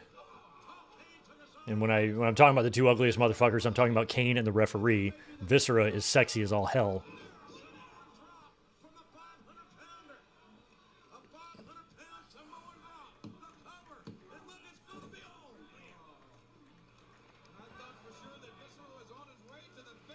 Just Smitty, Backlash is this coming Saturday. We'll be here watching that. I've got the day off. Lita's honor after she was injured seriously by Chris and subsequently assaulted. Which means there will be no podcast, so I will figure out. I'm going to hit you guys with some predictions. We might do a stream Friday afternoon or something. I'm not sure. I'll give you some predictions one way or the other.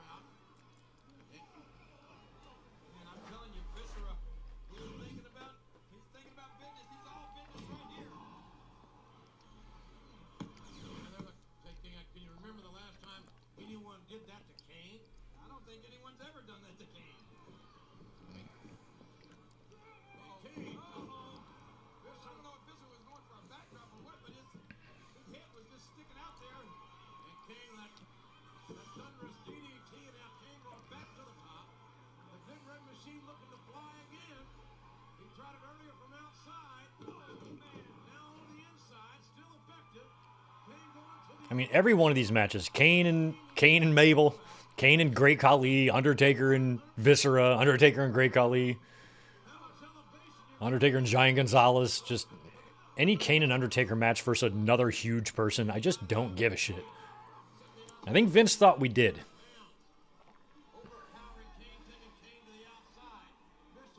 Please go for a springboard moonsault, Mabel. Nope.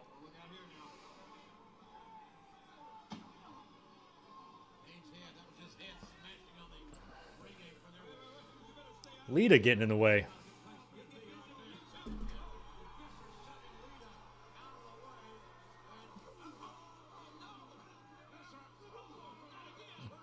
At this point, Viscera's 10 years removed from being King of the Ring. That's wild. That's wild. Oh, Lita with the crutch to the face of Trish.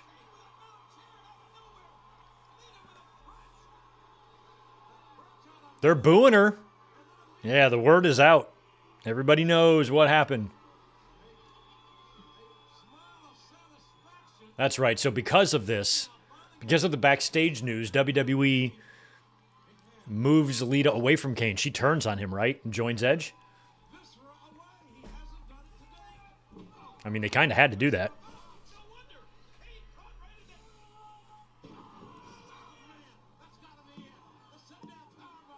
Kane kicks out.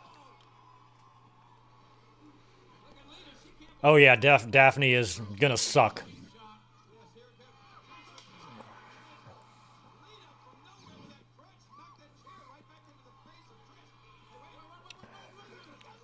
Oh.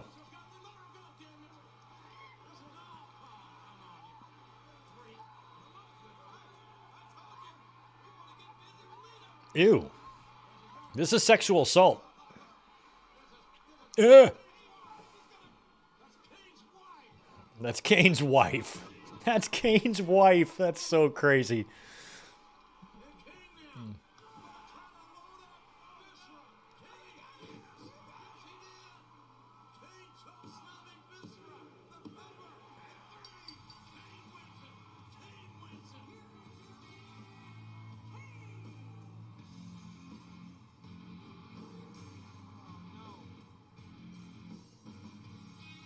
Is Lita's injury legit? It might be.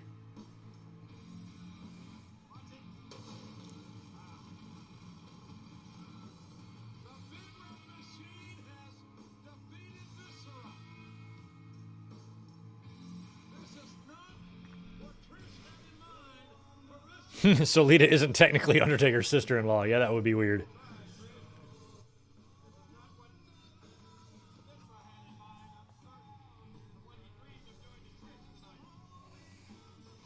I don't think Lita is, well, I don't know. I don't think Lita's married or anything, is she? I think she's still single.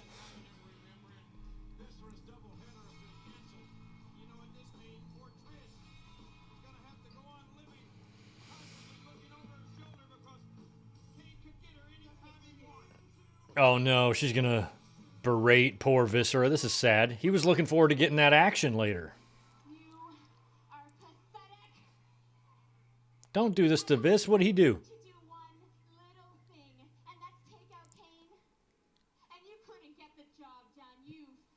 You're even hot when you're a bitch, and that's what is great about you, Trish. For the record, sweetie, even if you did take out Kane,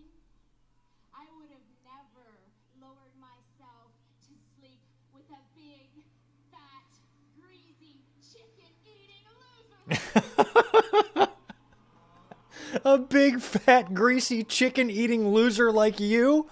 Oh, that hurts my heart. I'd hate for somebody to tell me that. You greasy-ass, chicken-eating fucker, Greg. What's wrong with chicken? Oh, no.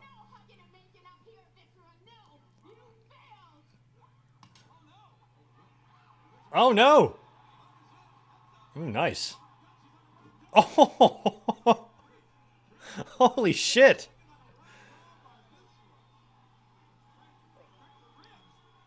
I'm horrified and turned on at the same time. Oh, he's going to splash her. Oh, no. Pancake, poor Trish.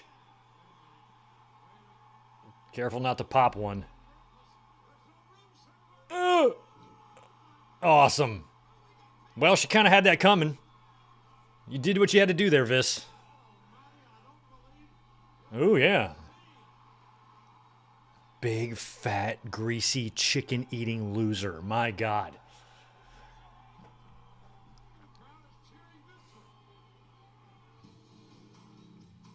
I've got 2 huge chicken breasts in my refrigerator right now that I'm cooking for dinner tonight. I don't know what I'm making with them yet, but they're there. And I don't appreciate the insult, Trish.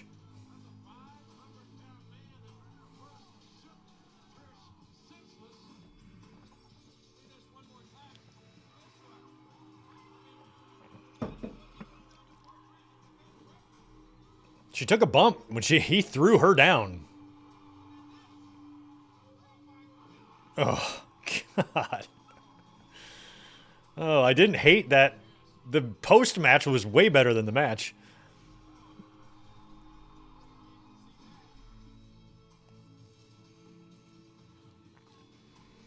When you're as big as Viscera, I'm sure there's much more involved in your diet than just that.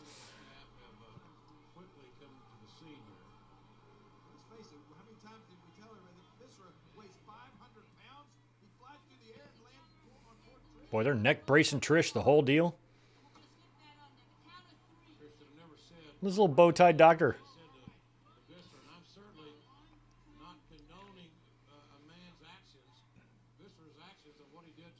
I would hate to have to be like a wrestler and have to go through the motions of being stretchered. I would just hate that. I'm so claustrophobic. Like, I would not want to be tied to that board. I'd be going nuts. Like, unfucking strap me. Like, if I had to lose a casket match, I'd have to, this doesn't work for me, brother. I'd have to. I'm like, I can't be in there. I can't be in there. When I'm hot, sweaty, breathing hard, and then you're going to close a lid on me? Oh. When you open the lid, I will be dead from a heart attack. God. And I'm not wrestling in jeans either. To all you promoters out there looking to hire a 48-year-old YouTuber as a wrestler. Those are my rules. I don't lose casket matches. I'm not stretchered out. Remember that. And I don't wrestle in jeans. Or a long sleeve shirt or a tie.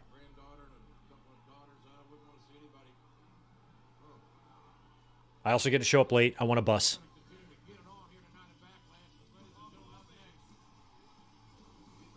All right, Hulk Hogan and Shawn Michaels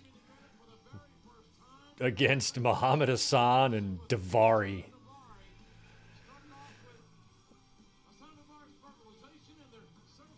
Have we done Muhammad Hassan yet, or is that this season? I'm an Arab American. And he's from like Puerto Rico. I mean, I feel like even in 2005, this was just too soon, man. For those of us who are, you know, older and well into adulthood when 9/11 happened, that's still burned into our brains, you know. And you're only 4 years removed from that. Not even close, you know. I dare say it was still fresh, even in 2005. You don't get over something like that in that short of a time period.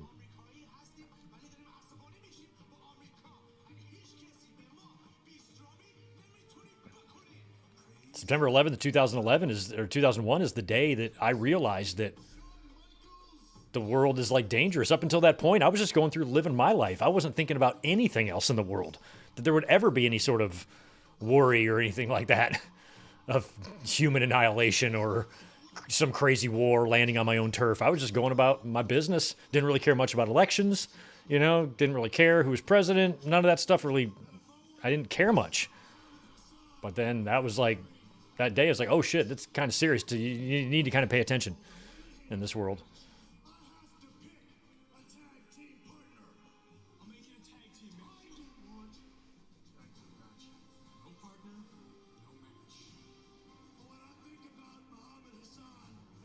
I remember watching Raw when Sean did this promo. Sean's patriotic all of a sudden. How much I love this country.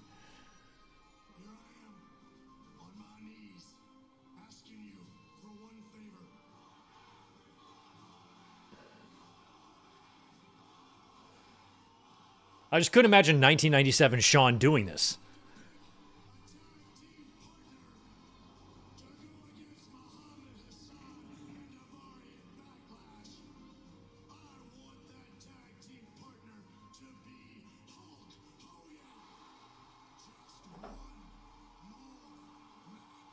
I mean, the Sean I knew would have wanted nothing to do with Hulk Hogan. That's why I'm not surprised this shit didn't work out. These two guys have had some lifelong heat after it because of how all this went down. But at this point, they're still friends. But this was hard for me, too, watching Sean bounce around like a goddamn Teletubby with just pure joy being able to pose next to Hulk Hogan. When DX Sean would have verbally destroyed and assaulted Hogan, the likes of folks have never seen.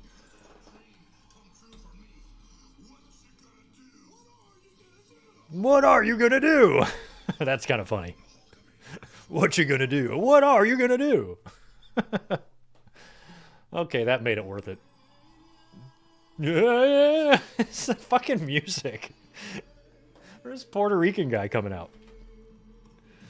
Oh my God. Vince and his foreign heels, I swear. Talk about beating a dead horse, my God.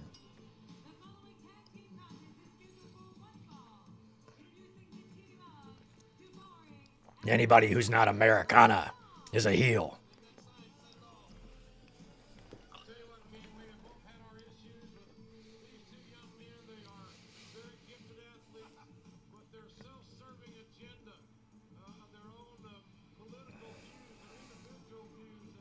Yeah, I mean, I don't know why. Yeah, you're right, Ray, because Sean, the way Sean was talking up his partner in the promo, asking Hogan to be it. Well, like, of course it's going to be Hogan because they set all that up in WrestleMania when Hogan had that segment with these two.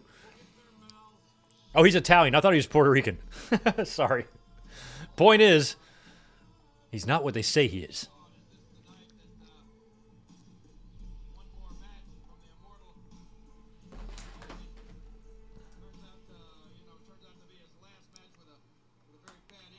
He's Italian. That's what makes it funnier.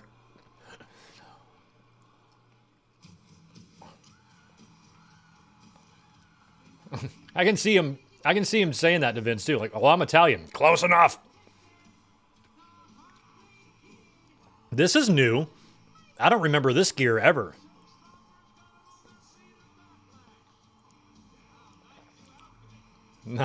I don't think, did Sean ever wear this again? I've never seen that outfit before. And I've definitely never gone and rewatched Backlash 2005 again, so I've probably only seen the show once in my life. So I forgot he even wore that.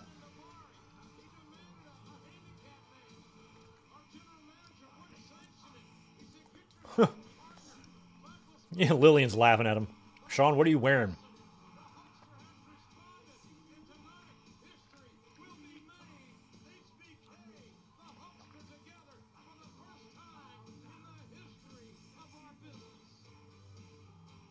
I remember not knowing how I felt about it.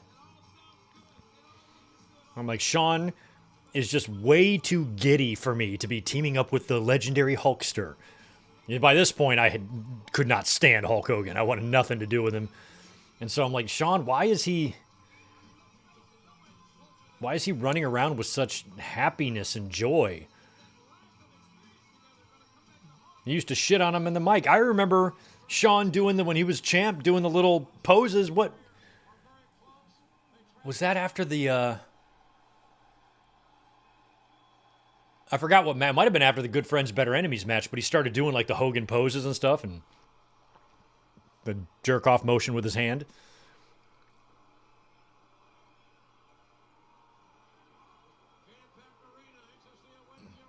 Oh yeah, I was like, what are we doing here? We're waiting for Hulk.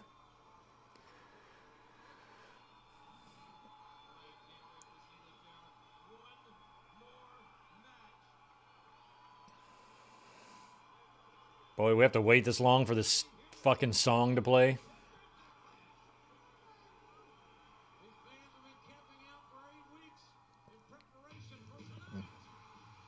The fucking pop.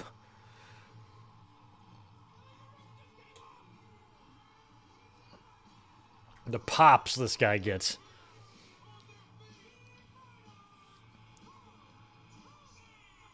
I was definitely feeling the nostalgia when he came back in 2002. It was pretty cool to just, after all those years, to see him back in the WWF. But now it's like 2005 or WWE. Hogan's got a knee brace in addition to this two titanium hips, and he's still coming in trying to dictate what's what. Like, it's 2005, and he's still worried about how his matches are going to go and shit. Like, goddamn, like, you're fucking 80. You're hobbling around out there. Just go out and get paid, do some business, put over the next crop. Oh, he's such a piece of shit. He's about as brown as one, too. And Shawn's hopping around to this great music. I'm like, why is Shawn even happy about this?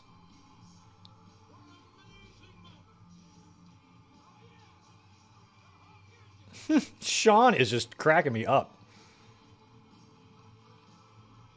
Shawn looks so small compared to Hogan.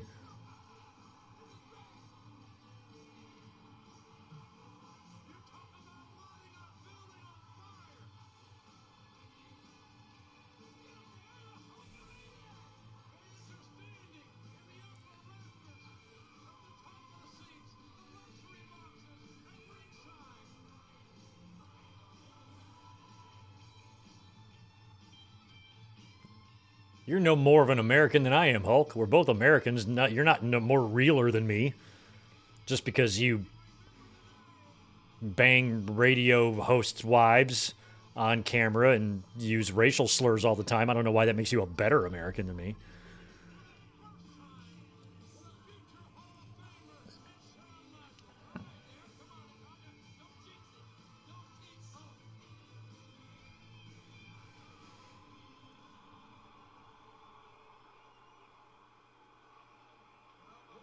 All right. I mean, how competitive can this match be? We're talking about Hulk Hogan and Shawn Michaels. Hassan and Daivari have been talking for months. But this is not a debate. As you look at the Hulkster, man, Kane, he is in great physical condition. He looks great. I mean, Hogan, I thought, looked kind of like better here than he did in his NWO days sometimes. He was pretty lean in those days. He put on some weight here. He looks bigger here than he did in 96. That's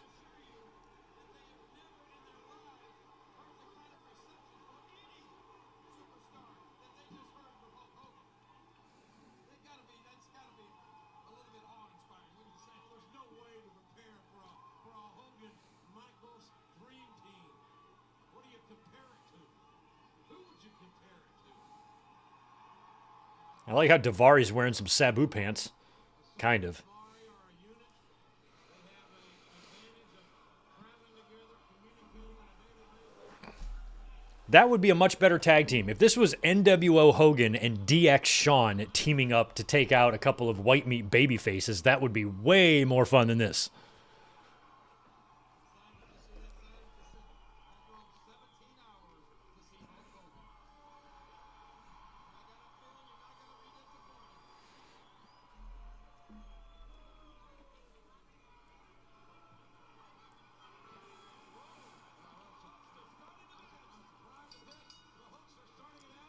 Hogan's going to start. who's already on his bicycle. How do you stop momentum? How do you stop a legend like Hulk Hogan, who knows every trick in the book, who's beaten every big name? There's the proverbial line in the sand. Come on, Muhammad Hassan. Here we go. Collar and elbow tie up. Hogan bigger, stronger. And Hogan sending Hassan right back into the corner. I'll tell you something. I feel better right now about this match because I don't know, just from the look on Hogan's face from that lockup. How fucking long is this match? Tell me there's not 20 minutes of this. Who gets the pin, Hulk or Shawn? Probably Hulk, right?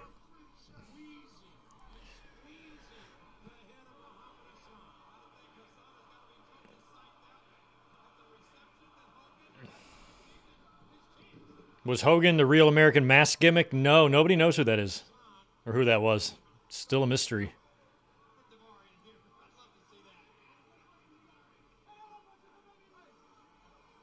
Quite frankly, Hassan has not had a great deal of success thus far. He has not. Over in the armory. Hmm. Wrist lock. Taking down Muhammad Hassan. And Hogan driving his elbow into the tricep of Hassan. Up. Finally, bandana's off.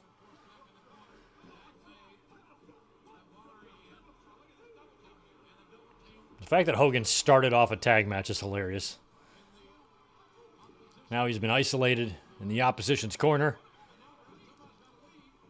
Oh, there we go.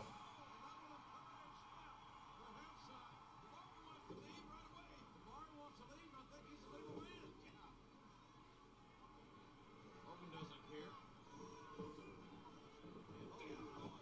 Boom. Clothesline by Hulk Hogan.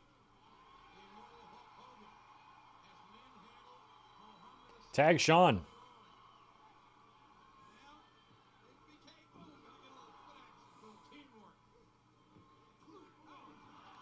Thumbed him in the eye. Did he tag Shawn? No, the old hillbilly Jim and Hogan move. Muhammad Hassan and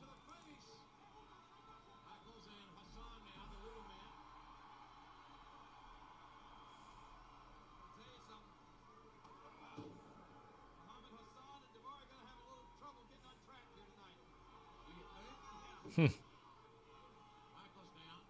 He won't make any mistakes, I'll guarantee you that. Hassan coming in. Hassan yawned and a little overzealous there. Man, New Hampshire's loving this. I feel like this is going to be the most over match of the night.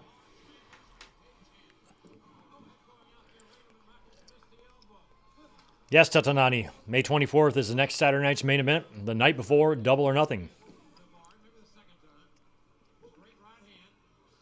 Osbro Daivari, the associate. So we will be here that day on the 24th for a podcast, but not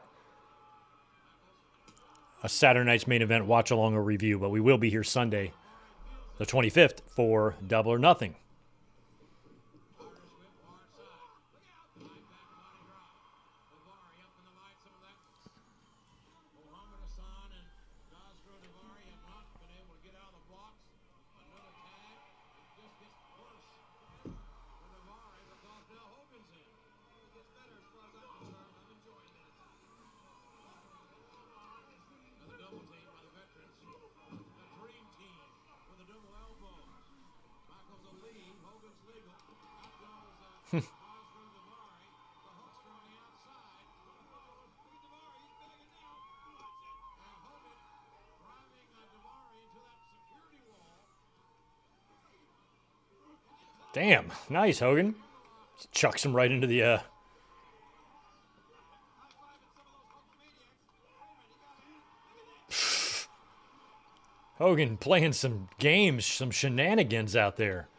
Took a fan's hat, Just give the fan his hat back, you asshole. Hogan's such an asshole. Fan's like, get my hat.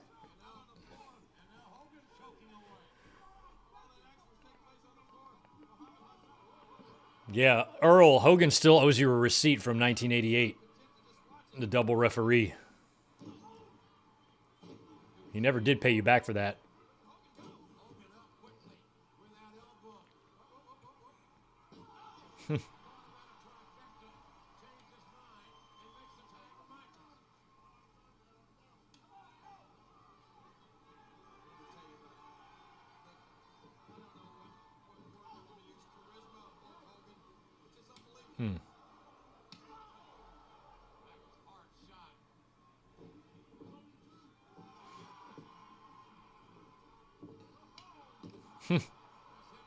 I mean, I feel like this match has got to be Shawn and Hogan toying with these guys. I mean, how competitive can this be? Earl just told Hogan to hang onto that tag rope. That was funny. There's a nip up by Shawn.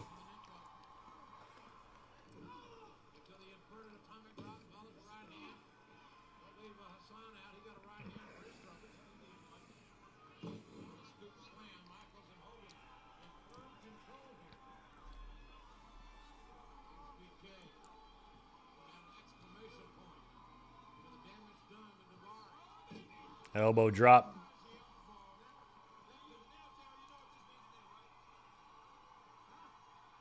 There's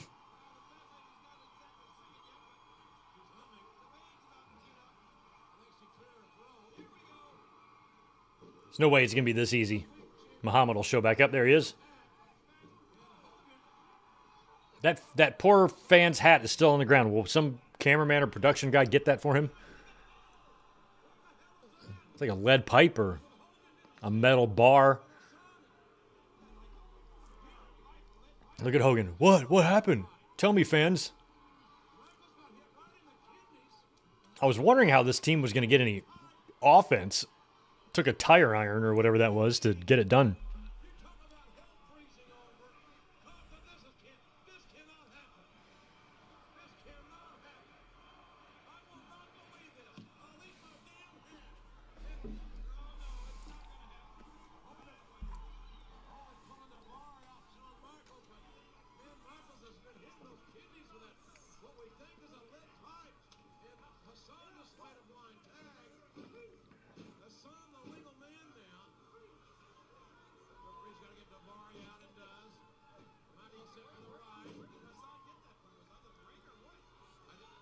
Oh, there it is. Yeah, just like a lead pipe. Or just a pipe.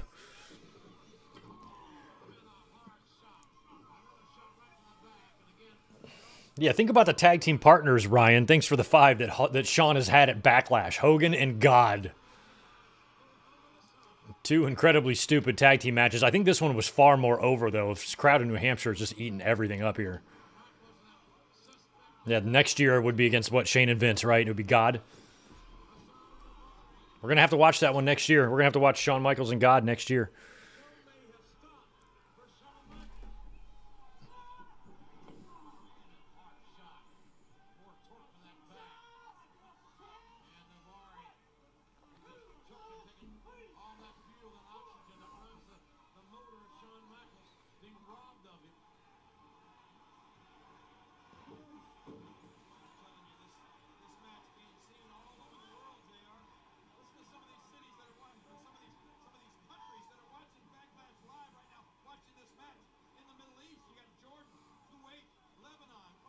Saudi Arabia, Syria, Algeria, Egypt, Morocco, Palestine, the West Bank, Gaza Strip, all of these countries right now. What do you think they're thinking about this? They're surprised that this Hassan Daivari are dismantling this dream team. Lawler calling out Palestine and Gaza Strip is wild.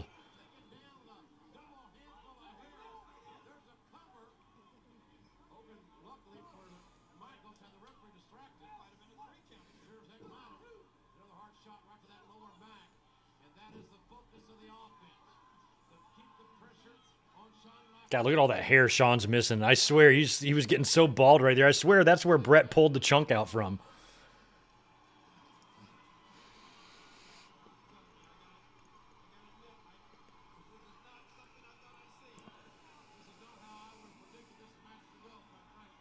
Hogan and Dusty never wrestled in WWE, but they were there at the same time.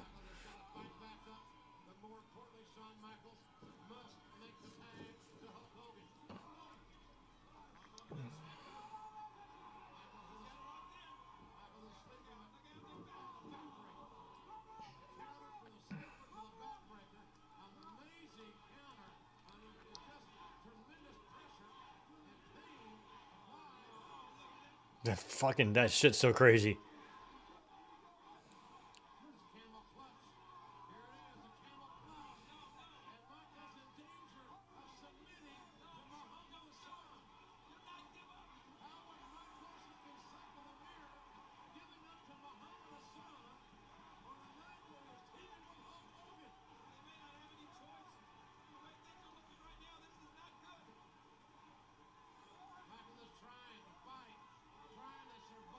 Come on, Sean. You got a hot tag Hogan here.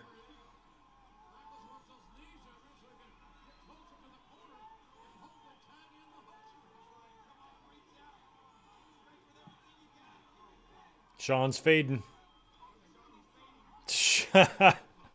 Sean yelling at Earl.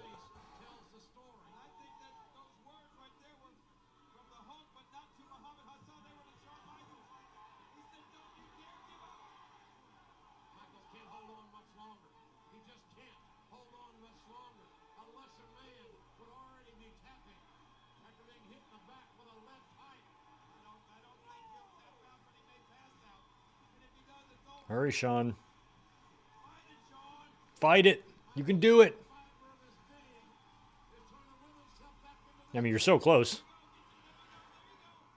You're strong enough to do that. It's actually pretty impressive that Sean has that strength.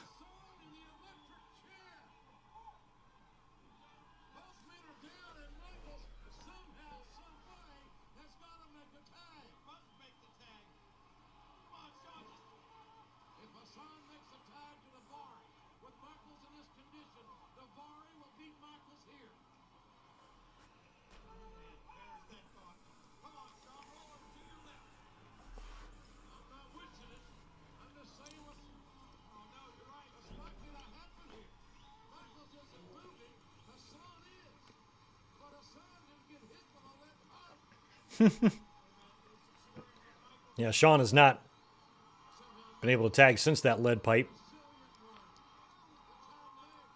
You got it, Sean. He'll hit it. There we go. And it is Hulk Hogan versus Daivari. It's a dream match I've always wanted to see, and now I'm getting it. Daivari looks so small. I love that Hogan has darker skin than these guys.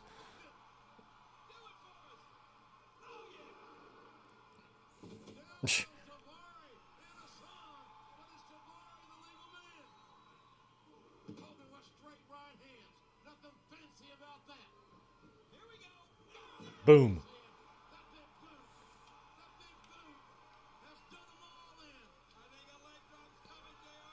You got to do your hand thing before you do the leg drop?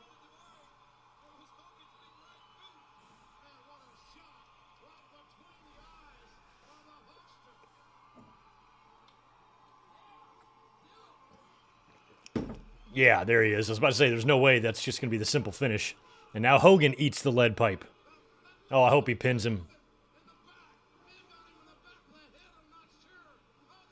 Oh, look, we're going to do the Hogan kick out.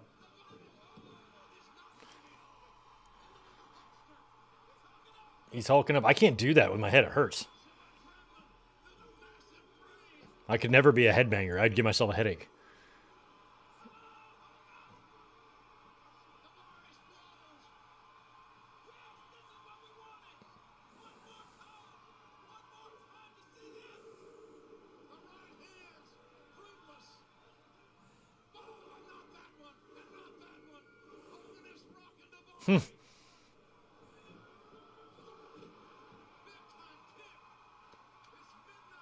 Well, hurry up and do it.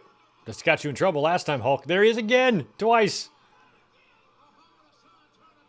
Finally, Sean's back in there.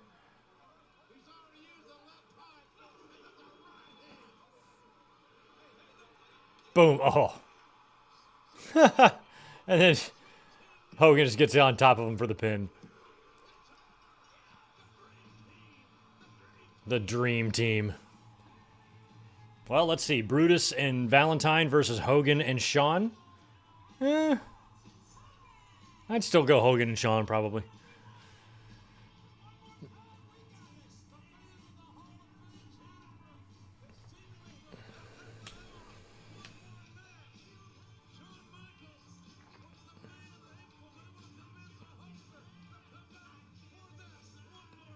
Hogan and Piper have definitely had matches together. Oh, or with either one with Jake.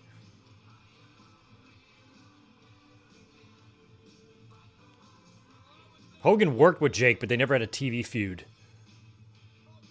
Oh, take out the trash.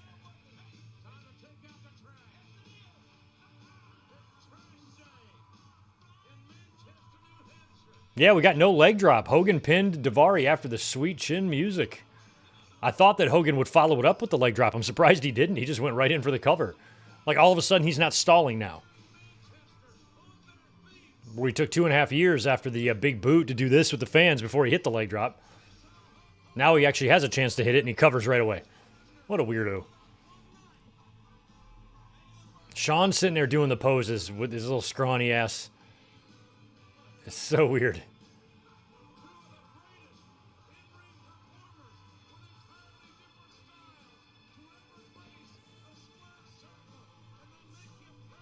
I think if Shawn's got to do all of Hogan's shit, Hogan needs to do Shawn's. He needs to come out there in that outfit and he just twirl around. And he needs to dance. I need to see that from Hogan. You need to be a team player. Next time you guys have a tag team match, it's Shawn's music. And you're going to do the little muscle pose that Shawn does. And you're going to bring a little kid in the ring and dance with them.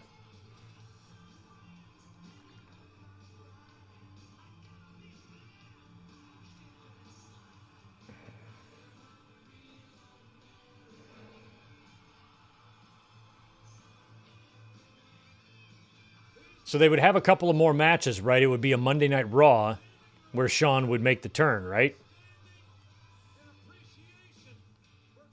So is it another tag match?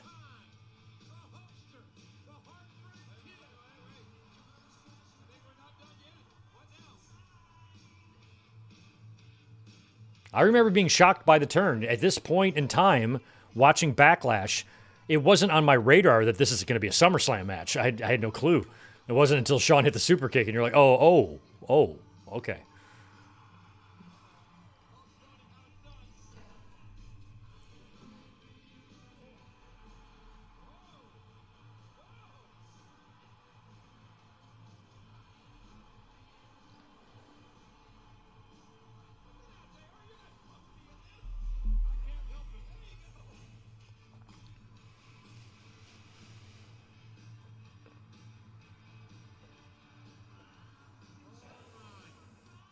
Oh, yeah, let's thank the man upstairs, right? Yeah, gotta thank the man upstairs.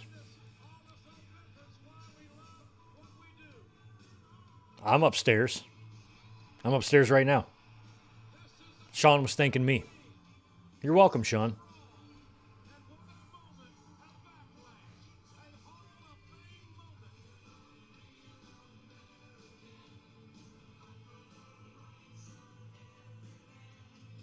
Who's this guy? A fan is in the ring. Attack him. Oh, no.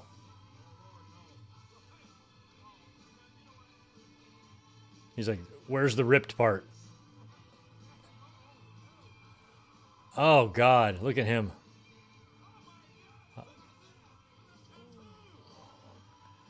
Dude, shave your back. Oh, that's so disgusting. Shave your back, and I'm just shave your back. And shave your front. Dude, please, for the love of Almighty God, do like a sit-up. But the tattoo is wild. That tattoo's got more hair on Hogan's head than he actually has on his head. Guy's got more hair on his back. I guess he didn't know he was going to be brought in. But I would have been shaving that part of my backside there. That's a very unattractive man, but that's okay. It's not his fault. Some people just have two giant Gonzalez patches of fucking hair on their shoulder blades.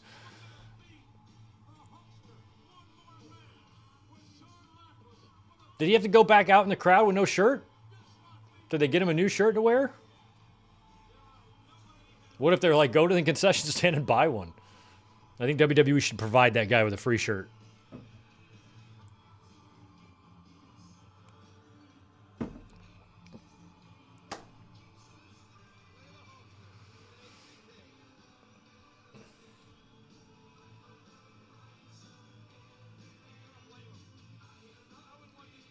Sean goes, one more match. Look at that one strand of hair just coming down off. All right, so Sean just told him right there, how about one more match? So is the one more match where the turn happens? Hey, Rob Grisham's. To regain the World Heavyweight Championship tonight, Triple H. Now, how confident are you heading into tonight's monumental matchup, Triple H Batista 2? How confident am I? How confident would you be if you knew that by the end of the night, you were walking out of here as the World Heavyweight Champion? Why are you that confident? You got your ass kicked at WrestleMania. Pretty confident, wouldn't you? Did you see Monday night? Just like I said, a pedigree, and it was all over. When I hit Batista with it, he couldn't move. It was done, just like it's gonna be tonight. At WrestleMania, Oh, so Triple H got the last laugh on the Go Home Raw? Well, you're going down, Hunter. I hate to break it to you. he might be big, he might be bad, he might be 6'5", he might be 320 pounds, but I hold the great equalizer, and it's called the pedigree. Okay, so all of a sudden the pedigree is the great equalizer. It's your finish, dude. Had a great night You better hope that nobody kicks out of it. That's why it's your finish. tonight. I have a great night for the 11th time. That guy's the type of guy who does DoorDash. I've still yet to order any food ever from a delivery service. Champion. I get takeout food a lot, but I go get it myself. I don't trust somebody else stopping at the restaurant and picking up my food. By the time they get it to me, it's gonna be cold. So I don't DoorDash or whatever the other one is.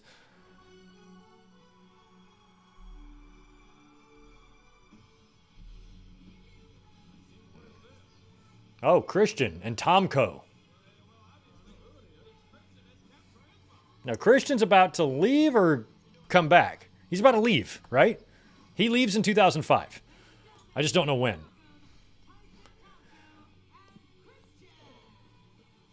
Christian gets the hell out of Dodge before the Edge and Matt Hardy shit goes down, right?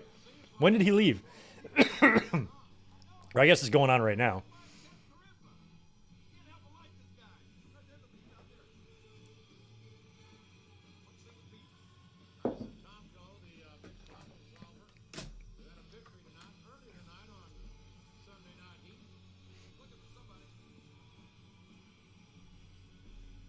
October. Okay, so he's here a while. So Matt's already back and has this feud with Edge, and that's over by the time he leaves. Okay. I was thinking he got the hell out of there, so he didn't have to be stuck in the middle. I remember them. He had an interesting departure because I remember now when he left, it was like he had a pay-per-view or it was his final match or whatever, and I remember there was an interview with him that was either on the website, wouldn't have been on YouTube yet, but it was like probably on the website, his final interview, like backstage, like an exclusive. And he said something along the lines of, well, what am I going to do? Say something bad so they can make a self-destruction of Christian DVD? He said something like that. I remember getting a chuckle out of that. But I think he just left on good terms. It's like, no, I'm just going to go over here for a while. I'll be back. And he was. But this may be the last time you see me on a Raw pay-per-view. Oh, no. That's a shame. Because later on this month, there will be a draft. Oh, yeah, draft. Everybody is exempt. I'm exempt. You can't draft me. I am a main eventer.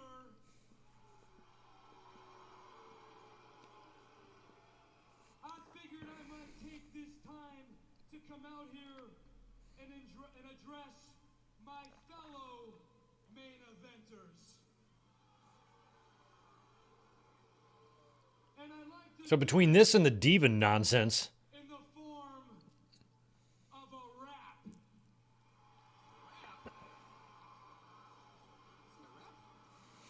Do you hear that, Manchester, New Hampshire? what is John Cena going to come out or something? If he's going to rap? Don't be afraid to make some noise. Put your hands together, cause the captain's about to make it happen. The captain's about to make it happen. What's happening, Captain? Tell us. On Raw, you've got Batista with muscle to spare. This isn't a rap. This is a poem. Charisma like Tonko's got hair. That's not a rap. You're not rapping. You're talking. You got Triple H and Ric Flair. Their legend still grows. 26 titles between them No hose? and the world's biggest nose. Oh, no hose would have been better. But they do have a hose, so I would have been wrong on that. These are terrible rhymes, Christian. Terrible. How dare you call yourself a rapper? I'm offended. I'm offended as a white guy. You heard the one about JBL? You know the rich guy on SmackDown? Well, I hear his taxes are still soaring, but he's no wrestling god, just a god of boring. Okay. You're so funny. Seems to me I'm forgetting somebody. Who am I forgetting? Oh, yeah. He's the guy that inspired this little rap. Oh, John Cena, right? The WWE champion, John Cena. Well, I hope John Cena makes an appearance. Are they allowed? What was the rules back then? Well, I got a little something for him. You want to hear it? What was the stupid rule they had a couple years ago? What's the stupid rule? What was the name of the stupid rule? Something like this. Not the superstar shakeup, but like, You think I'm jealous not the portal. I don't know what it was. and vain? Well, you talk like Snoop Dogg, but you look like Corey Haim. Corey Haim? We're getting a Corey Haim mention in 2005? God damn. Yeah, you're goddamn right as a CLB. If I ever seen one.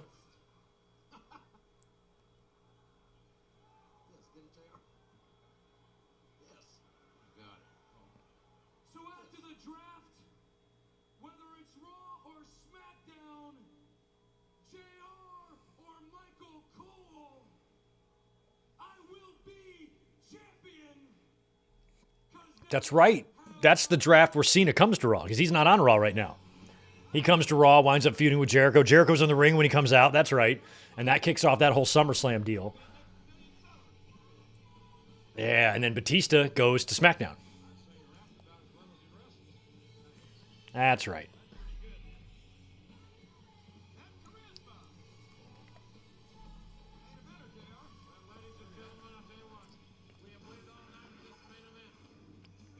Triple H, Batista 2.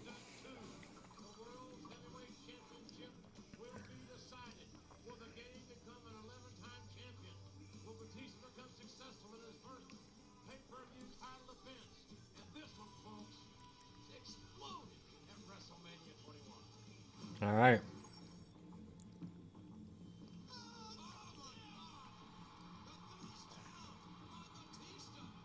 All the blood. Such a weird situation in 05, right?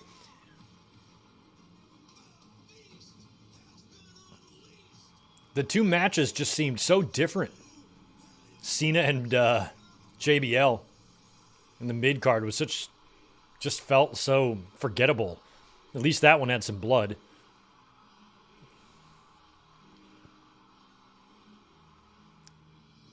I was still recovering from Brock Lesnar leaving. I wasn't over that yet.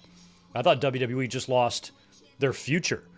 And to me, even though I had no issue with Dave Batista, I like Batista. He just, to me, was not a suitable enough replacement. Brock has no equal, you know?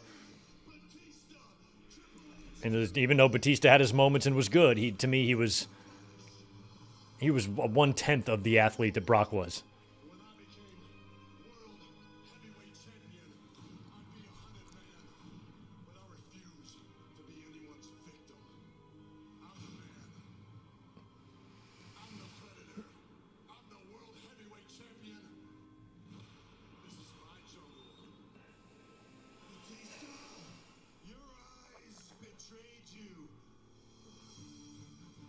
Your eyes told me the one thing I should have already known. It is the one thing you fear, Dave. It is the pedigree. The pedigree. Man, the Ultimate Warrior didn't even get phased by it. Why do you think it's going to hurt Dave?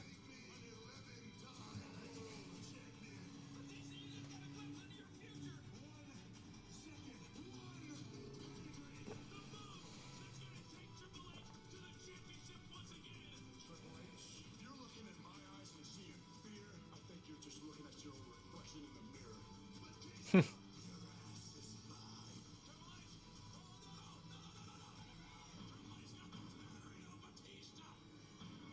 So what does that mean? Like the way they're talking about, is Batista going to kick out of the pedigree?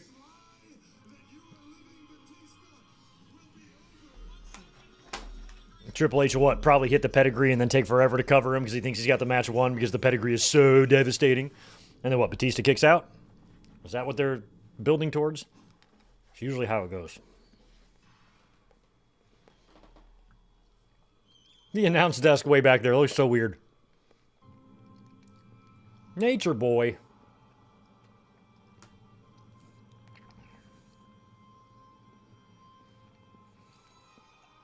Huh. The eyeliner days of Ric Flair are so funny to me. What's he doing that for? What does he need eye makeup for?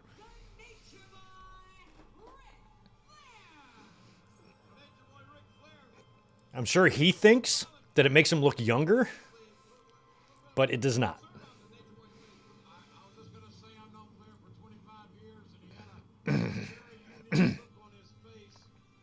Yeah, he had a unique look on his face because he's wearing eye makeup for the first time in his life. About Flair's expression, and I can't quite put my finger on it, but it's worth noting. Ladies and gentlemen, allow me the privilege of introducing my friend, the greatest wrestler alive today, and the soon-to-be 11-time world heavyweight champion, Triple H. So he was a 10-time champion in 2005. That's wild.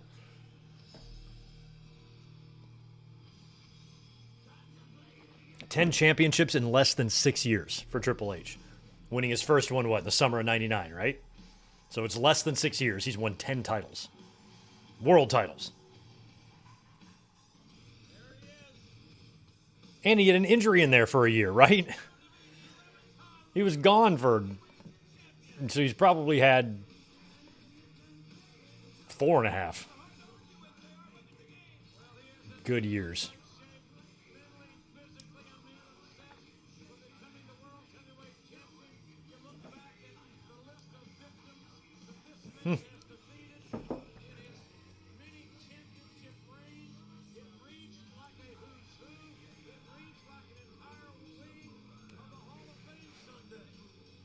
I mean, I didn't really like Triple H. I mean, I didn't like him beating Booker T, obviously, at WrestleMania. And the match with Randy Orton when he won the title right after Randy won it.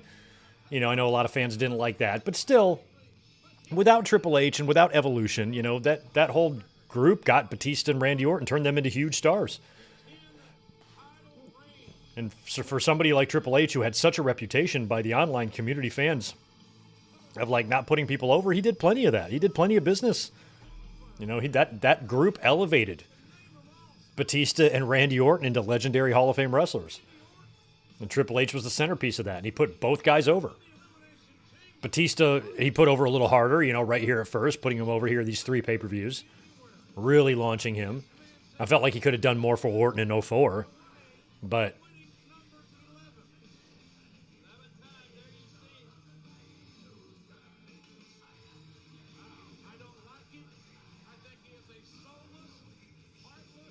Soulless, heartless. He'd pedigree his mom. I could not even imagine trying to get my mom in position for the pedigree. She'd be like, what the fuck are you doing? Shut up, Mom. Hold still.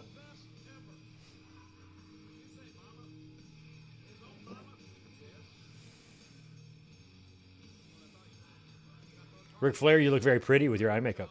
Just want to let you know that.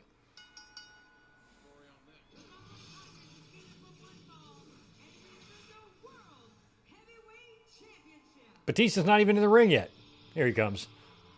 Oh, he doesn't have his like hard metal theme yet. He's still got the original.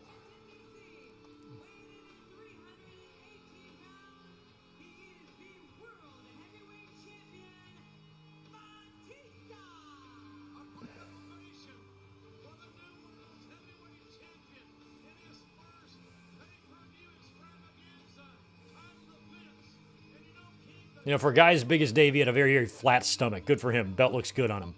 He looks great with the big gold.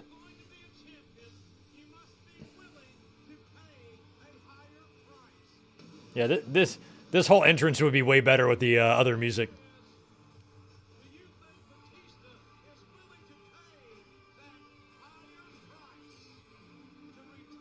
I walk alone, right? I was trying to think of what it was called.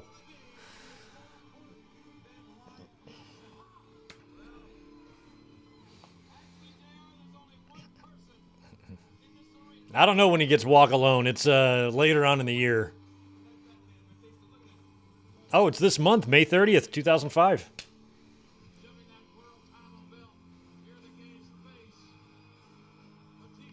Like, I liked this theme of Batista, but it did have a generic vibe to it. So it needed to be spiced up one way or the other. I remember having that thought.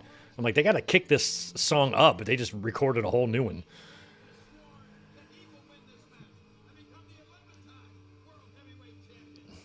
But this theme reminds me, they did it with a lot of themes, but this theme reminds me of like a lot of like the Dudley's first theme, you know, before it transitioned into the rock version. Rob Van Dam kind of had that same sound to it.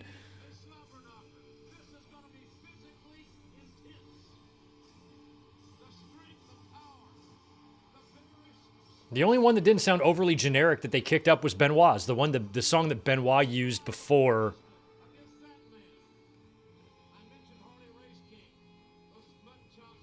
The one that he used tonight, I thought was fine. But Batista and RVD and the Dudleys definitely had just like a generic tone to them.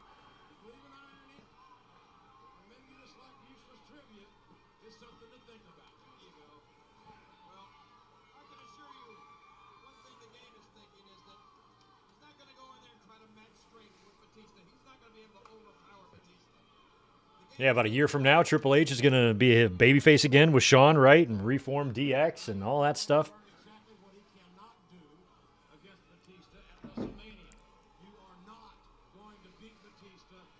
It's so funny. I always see the Charlie Mack signs everywhere. I know a guy literally named Charlie Mack. It just always cracks me up.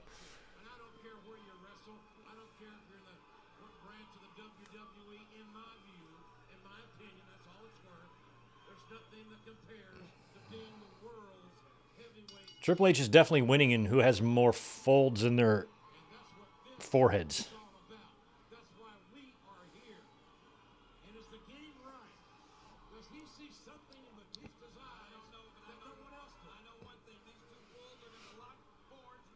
Yeah, Billy Kidman did have a good one. I remember that.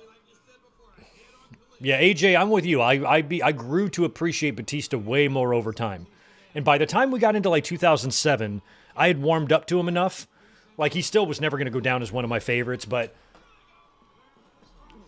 he would remind me of Hogan sometimes, where every now and then I'm like, oh, see, he can go. You know, like, he can pull it out when he wants to, when he really wants to get wild.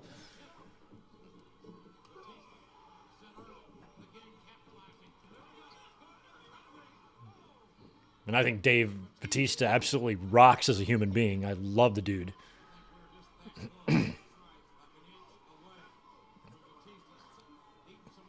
And I would have liked him just fine. I think the only reason I had that feeling about him is because that Brock left and I felt like he was inserted into that void. Like, well, we need another big muscular ass kicker, and just nobody was going to ever measure up to Brock. You know, to me, Brock was one of the most physically gifted people, once in a generation type of, or once in a lifetime type of talent. And anybody who they were going to try to replace him with just wasn't going to measure up in my mind. So none of it was even Batista's fault. I wasn't judging Batista just by Batista. I was judging Batista how he compared to Brock, and that wasn't fair to Batista. He doesn't need a lot of them to impose his will and hurt you. Oh, here we go. Pedigree. Batista going downstairs. Batista for the Batista bomb. Batista smile on his face. No smile. Oh, look at Batista saying that word. Hey, Triple H, you were that close to getting Batista bomb. Yeah, I'm bringing in Bobby Lashley, too. And Lashley, I thought, would have been great if they would have brought him in and smashed him over like Brock. But they brought him in, and the first thing he did was, like, lose to Cena at Great American Bash or whatever, right after Benoit died. And I remember being surprised about that. I would have fucking oiled him up, made him murder people, put Paul Heyman with him, and, you know, done something like that. No doubt about that. Always in Triple H's ear. With advice, with knowledge. Triple H grew up idolizing the Nature Boy, and now the roles in reverse. The Nature Boy idolizes Triple H, says he's the best in-ring wrestler in the world today. And that's why we're here to prove just who is. Is it the Game or is it Batista? Hard Irish whip. Back body rock. Tremendous elevation. Batista taunting the Game. He's caught Triple H with a right hand that staggers the number one contender back into the corner. Big uppercut shot by Batista and a knockdown by the world's heavyweight champion. Oh, watch it here. Oh, hey, there you go. Come on, Pedigree. Here we go. Pedigree again. Nope. Ooh, oh, he struggled to get him over.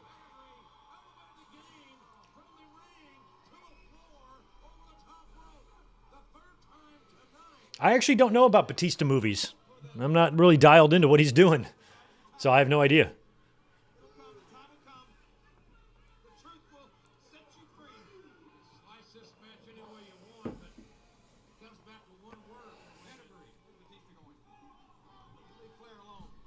Oh, Batista's running. Nope.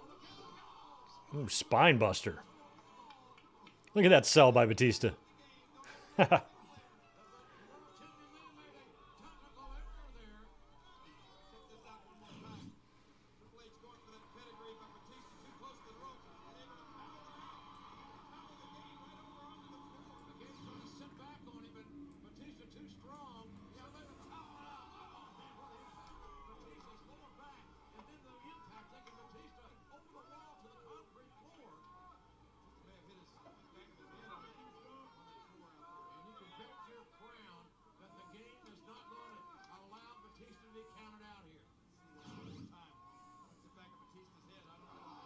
Oh, all the way over.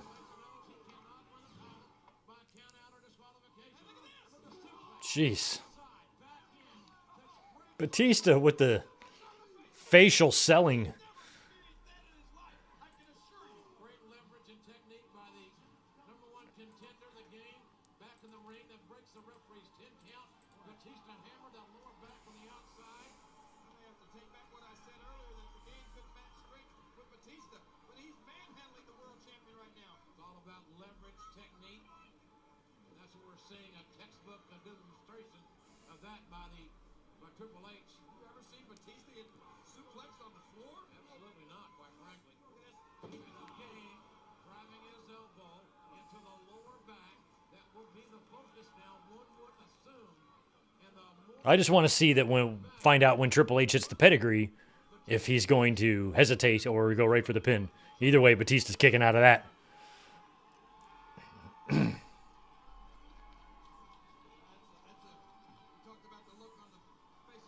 No, Mastodon, we're not going to what about. Dave's great. Did Dave do something shitty years ago? Of course. Just like Edge did. Just like Lita did. There's a big difference between somebody like Dave Batista and Hulk Hogan. The fact that you would even, no wonder you deleted that comment because you know it's stupid.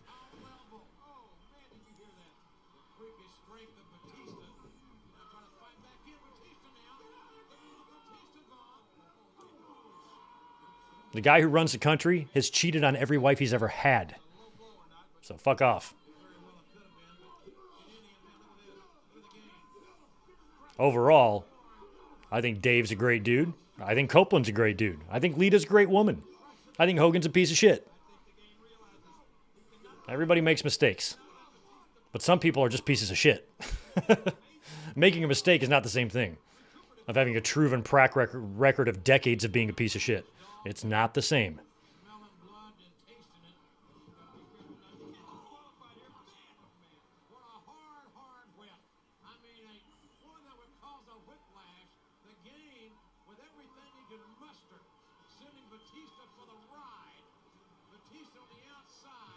I'm wondering, like, how... Well, I guess we're about to find out, so don't tell me.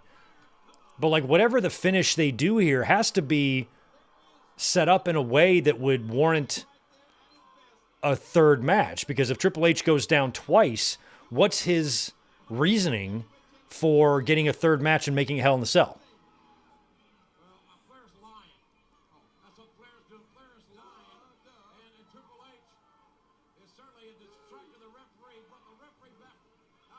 Get up, Kyoto.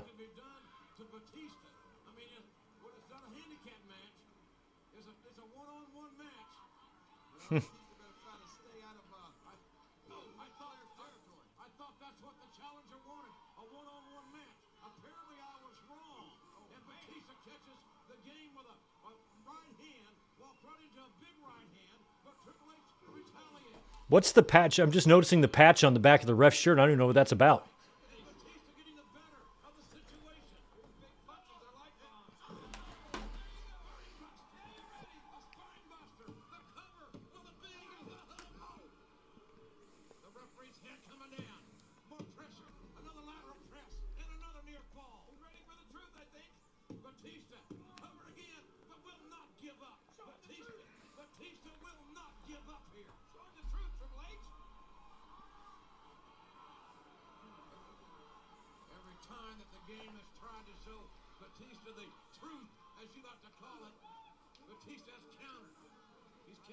What was Randy Orton doing around this time?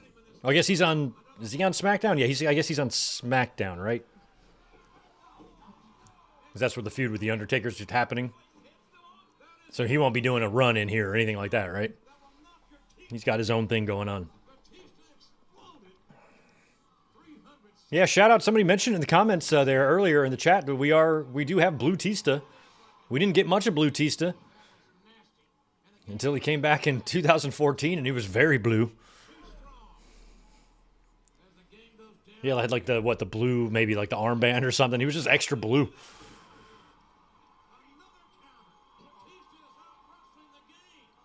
I think so, that's when I really grew to respect Batista, because he took it on the chin. Like, he came in, he thought he was going to be main event of WrestleMania, and then everything kind of got derailed. He got booed out of the building at the Royal Rumble. None of that was his fault. It's just fans were just really wanting Daniel Bryan. And he was collateral damage, but he just did his job. I just thought he was great for that.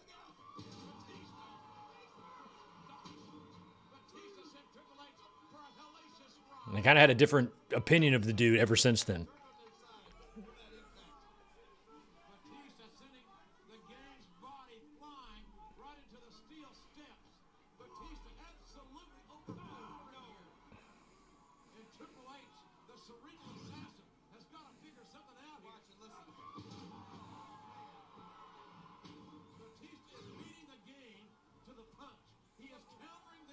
Hey, game, you better figure it out, because there ain't much time left in this show.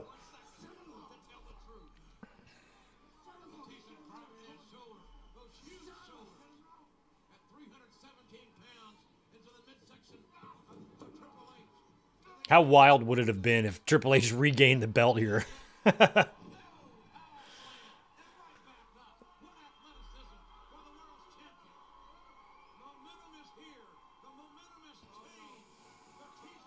What does Triple H have, the belt?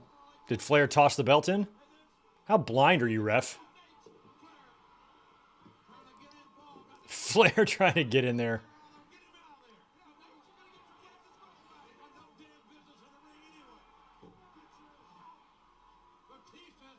Do you not see the belt, Batista? How does Batista not see this? Boom. Remember Triple H did that to Undertaker with the sledgehammer on the last ride, remember? WrestleMania.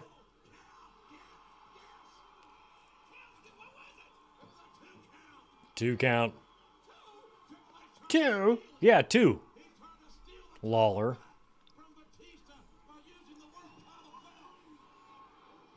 Oh, he's got it's a WrestleMania 21 patch. That's what that is. Did he not? Did they have those patches just on that shirt for that night, and Kyoto doesn't realize he's wearing one of his WrestleMania 21 shirts? I don't think I saw that patch on Earl earlier.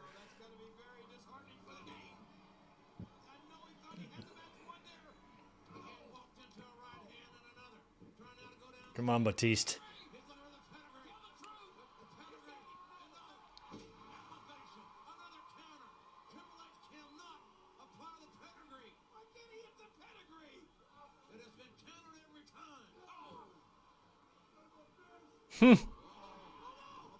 Oh, ref bump. There we go. Shouldn't have wore that shirt. That's what you get. Pedigree. Oh, wow. There's going to be no... Okay, there you go. There's your Hell in the Cell match. I was wondering what the finish is to justify a third match, and this is it. Triple H hits the pedigree, but there's going to be no referee to count it, so he's going to feel like he was wronged.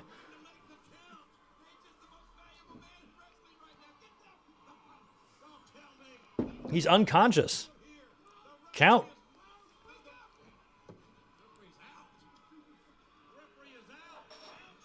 Did Triple H call him a stupid fuck just then?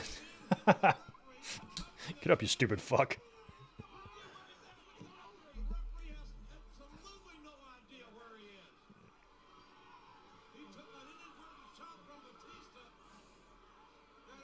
Wake him up.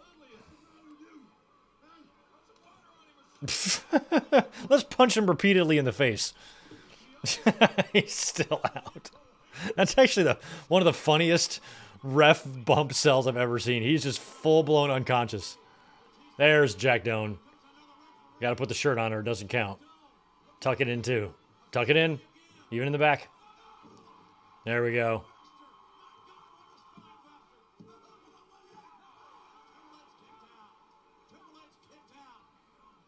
There's no other referees ready with a shirt on. They're all shirtless back there.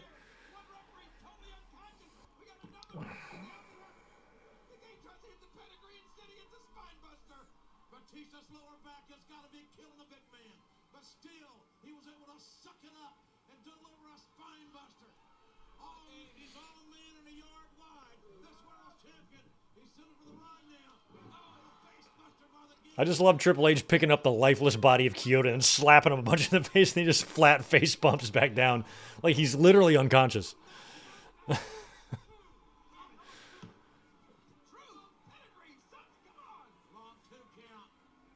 Just go for another pedigree. There you go. Now you're going for it.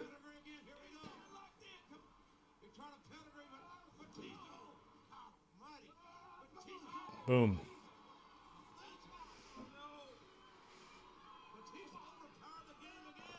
Mm.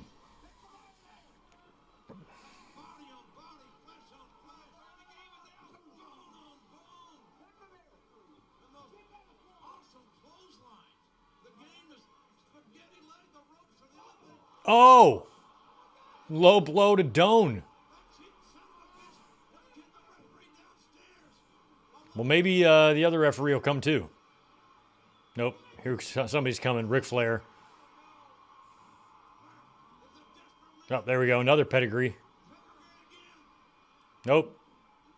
Slingshot. Triple H likes to hit the post on these. Might not have enough room. Nope. Turnbuckle it is.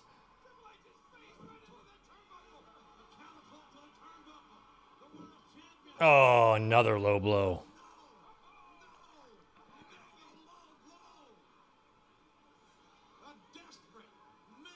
Does he Hulk out of it? Ugh, just bury it.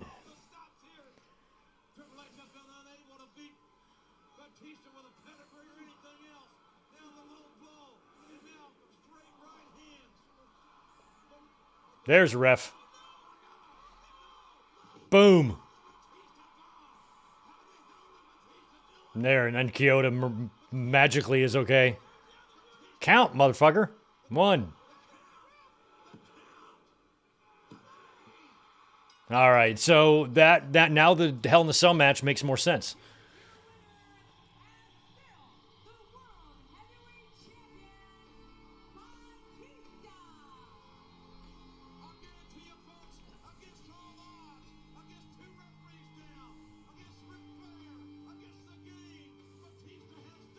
So I assume on Raw, Triple H like, this is bullshit.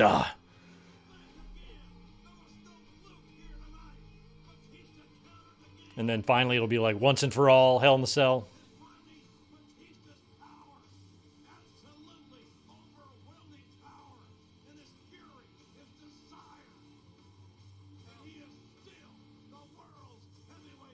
Couple people there right in the front row booing Batista, thumbs downing him.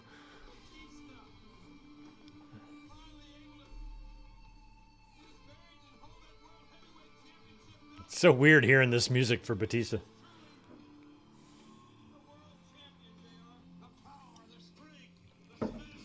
I don't think we've watched the pay-per-view. Do you guys want to watch that? What is it, Judgment Day then? Would it be Judgment Day 05? Is that where the Hell in the Cell match took place? Maybe we can get to that in June. I think we watched the one with Nash and Triple H, I think. Triple H has been in some big Hell in the Cell matches.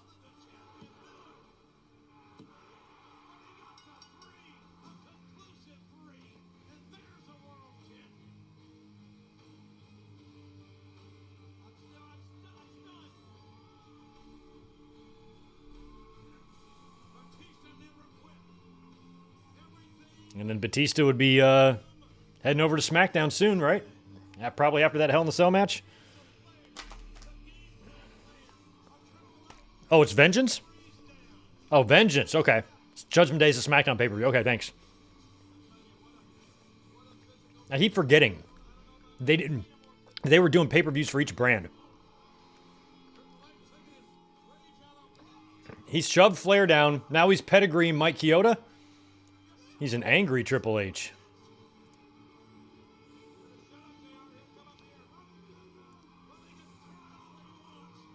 He can cry all he wants. I like how Batista's got that sublime tattoo around his belly button. That was probably painful. All right, that's a wrap on Judgment Day. I'm sorry, not Judgment Day. What pay-per-view is this? Backlash. WWE Backlash 2005. Thanks for that. We got one Backlash done this year, which is good. Tomorrow night, we will be here for, I think we're going to do a Raw review. Probably not a watch-along. And then I will figure out which show we can do next week. It is Mother's Day. I'm going to have a busy day, so we might want to do a shorter one. So maybe next Sunday, I might find like maybe another Clash of Champions, maybe an In Your House we haven't gotten to yet. I don't think we've done the Beware of Dog or even the Mother's Day one, the first one, even though that one's not very good. We might have watched that one. I think we watched it and I reviewed it, one or the other.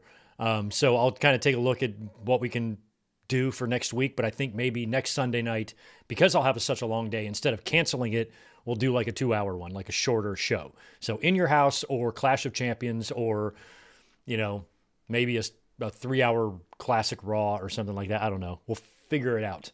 We'll figure something out. We'll talk about it this week. Have a great rest of your Sunday night. Let me answer the super chat from Ryan before we go. Thanks for that, buddy. Next night on Raw, Triple H loses in the Gold Rush tournament, goes away, comes back for Hell in the Cell, loses out until October. Thank you for that. Right on.